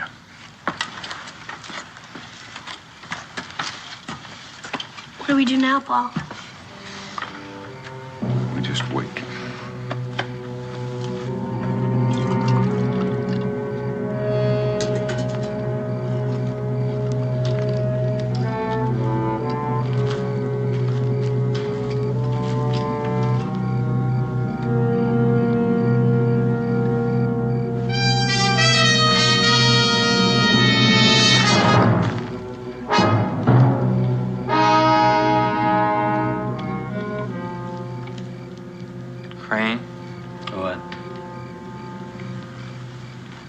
How long you been here? Not very long. Why? What'd you do with it? Do with what? What you took? What I took? What do you mean what I did? I didn't take anything. Well, that don't make sense to me, Crane. Cause my left ear is underneath my bedroll when I come back. It's gone. Well, just suppose you tell me what you're looking for, and maybe I can help you find it. Now you know what I'm looking for. Crane, now I'm gonna blow your head off, so you might as well tell me where it's hid. Have you gone out of your mind? Put that gun down. I see what you want, Crane. Now you tell me where it's hid. Maybe we can share it. Oh, the payroll, huh? So you've had it all the time. You ought to know, Crane. You stole it from me. Well, I didn't steal it. I didn't even see it. Well, if you didn't steal it, who did? That's a good question, Private Evans.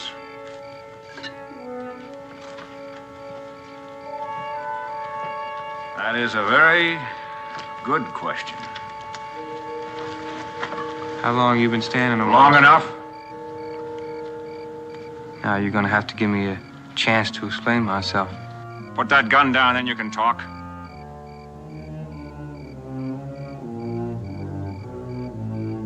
Yes, sir. Well, you see, sir, I hadn't had the money very long when Boone started yelling Indian. So I figured I'd better put it in a safe spot. But I meant to give it back to you.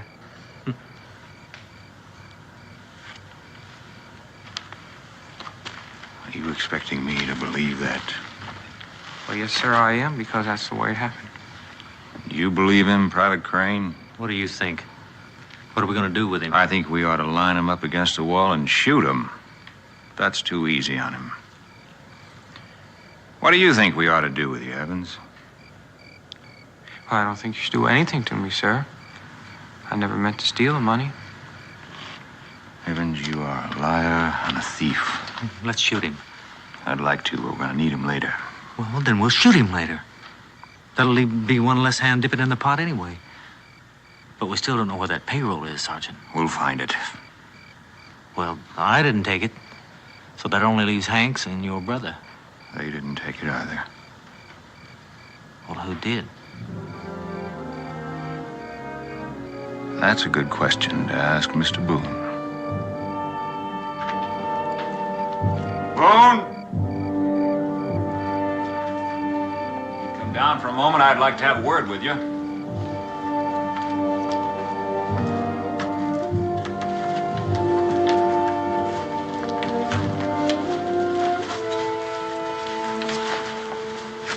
That was a good plan.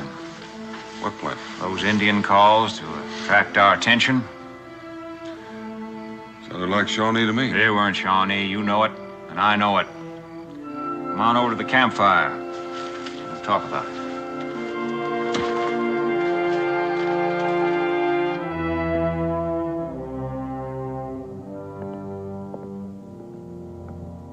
There you go, Michael. Thank you, ma'am. Well, go on. Well, we took an oath. I mean, man doesn't like to go back on his word. Oh, your brother's a smart man, hiding behind you when he knows you all might be pardoned if you turned him in. No, I never said he did the killing.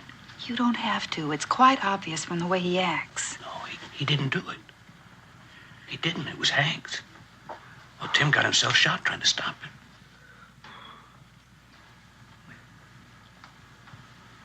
What were you under arrest for? Desertion. Other things. What other things? Well, my brother got himself thrown in the guardhouse for hitting an officer. He didn't mean to do it. He was drunk. I would have meant the finish of him, so I opened the guardhouse door and... I see, and the others got out. Next thing I knew, we were going over the wall. You went with them? Well, there wasn't much else to do. I mean, I should have known it was me let him out. Have you ever given any thought to what's going to happen to you when you get out of here? Yes, ma'am. I'll be a fugitive from justice. A man on the run for something you didn't do. That's not a very pleasant prospect. Well, we were all there, ma'am. I mean, I figure that makes us all accomplices. We're bound together. And you'll all hang together. No. Nobody's gonna hang because nobody will tell. How can you be so sure of that? How well do you know these men? How do you know you can trust them? Well, I don't really know any of them very well. Except my brother. What's on your mind, ma'am?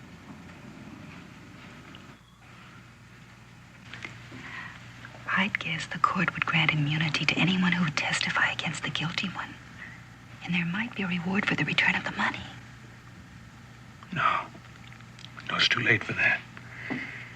It's too late for me even to help you. Even if I wasn't in any shape to do it.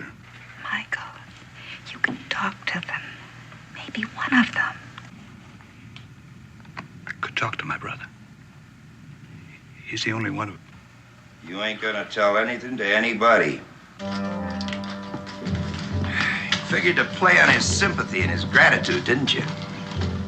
Now, if you need help, why not try me? I could be a whole lot more friendly.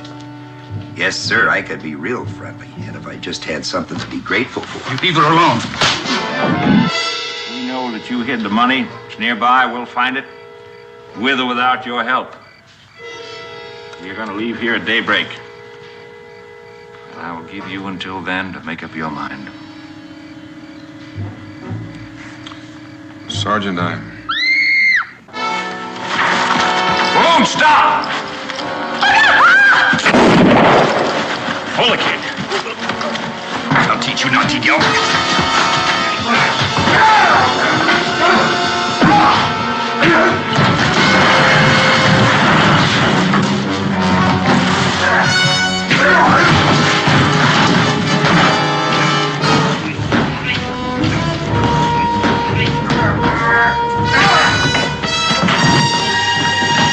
That's enough, Boone.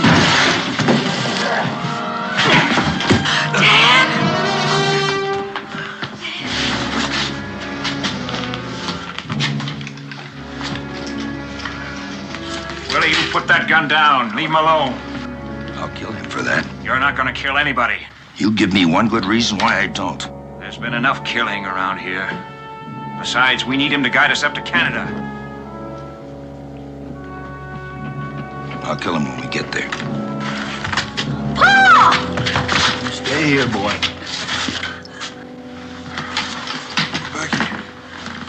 Are you all right? Did they hurt you? No, they didn't hurt me, Dad.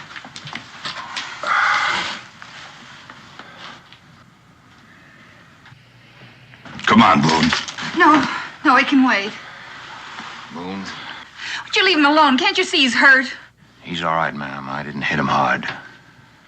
Mr. Boone, we decided to wait until morning for your decision, but since we're all here now, let's settle it.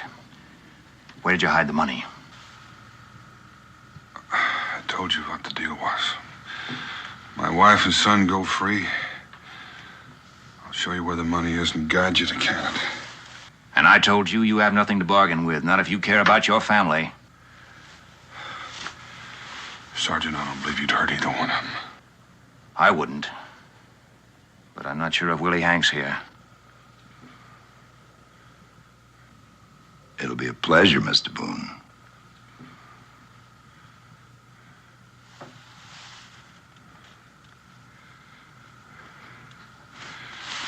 Money's in the cellar. Crane, check the cellar. Leave the boy. Pa! Sergeant, I'd like to ask one question. Go ahead. What guarantee do I have that my family won't be harmed once we get to Canada? Speaking for myself, you have my word. What about Hanks and the others? You'll have to talk to them about that.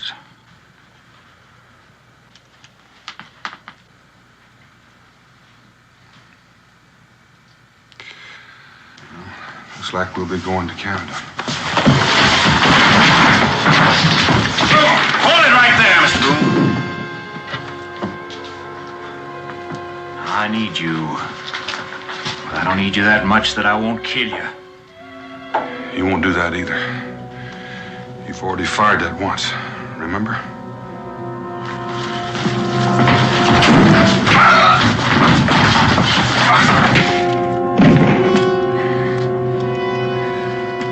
Boone?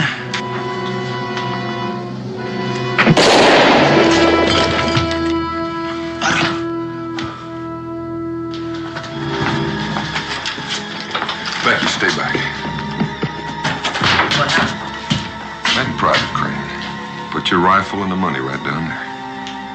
Easy.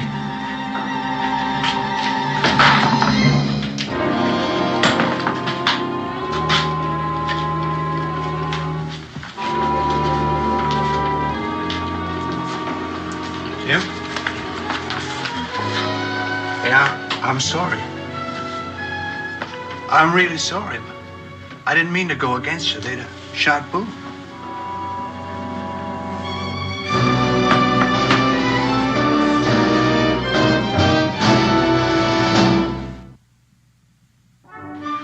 I'll be so glad to get home. There's two of us. Just think, we've only been gone a week. Some weeks longer than others. This is one of the longest I can remember. How you doing, soldier? Just fine, Mr. Boone. Thanks to you. Well, I'm the one that owes the thanks. Hanks had me dead centered. Mr. Boone, you think the courts will go easy on my brother? They will if I have anything to say about it. And he will. I was just thinking, you're the only man I know who can say the luckiest day of his life was the day he was bitten by a rattlesnake. All right, Israel. Let him go.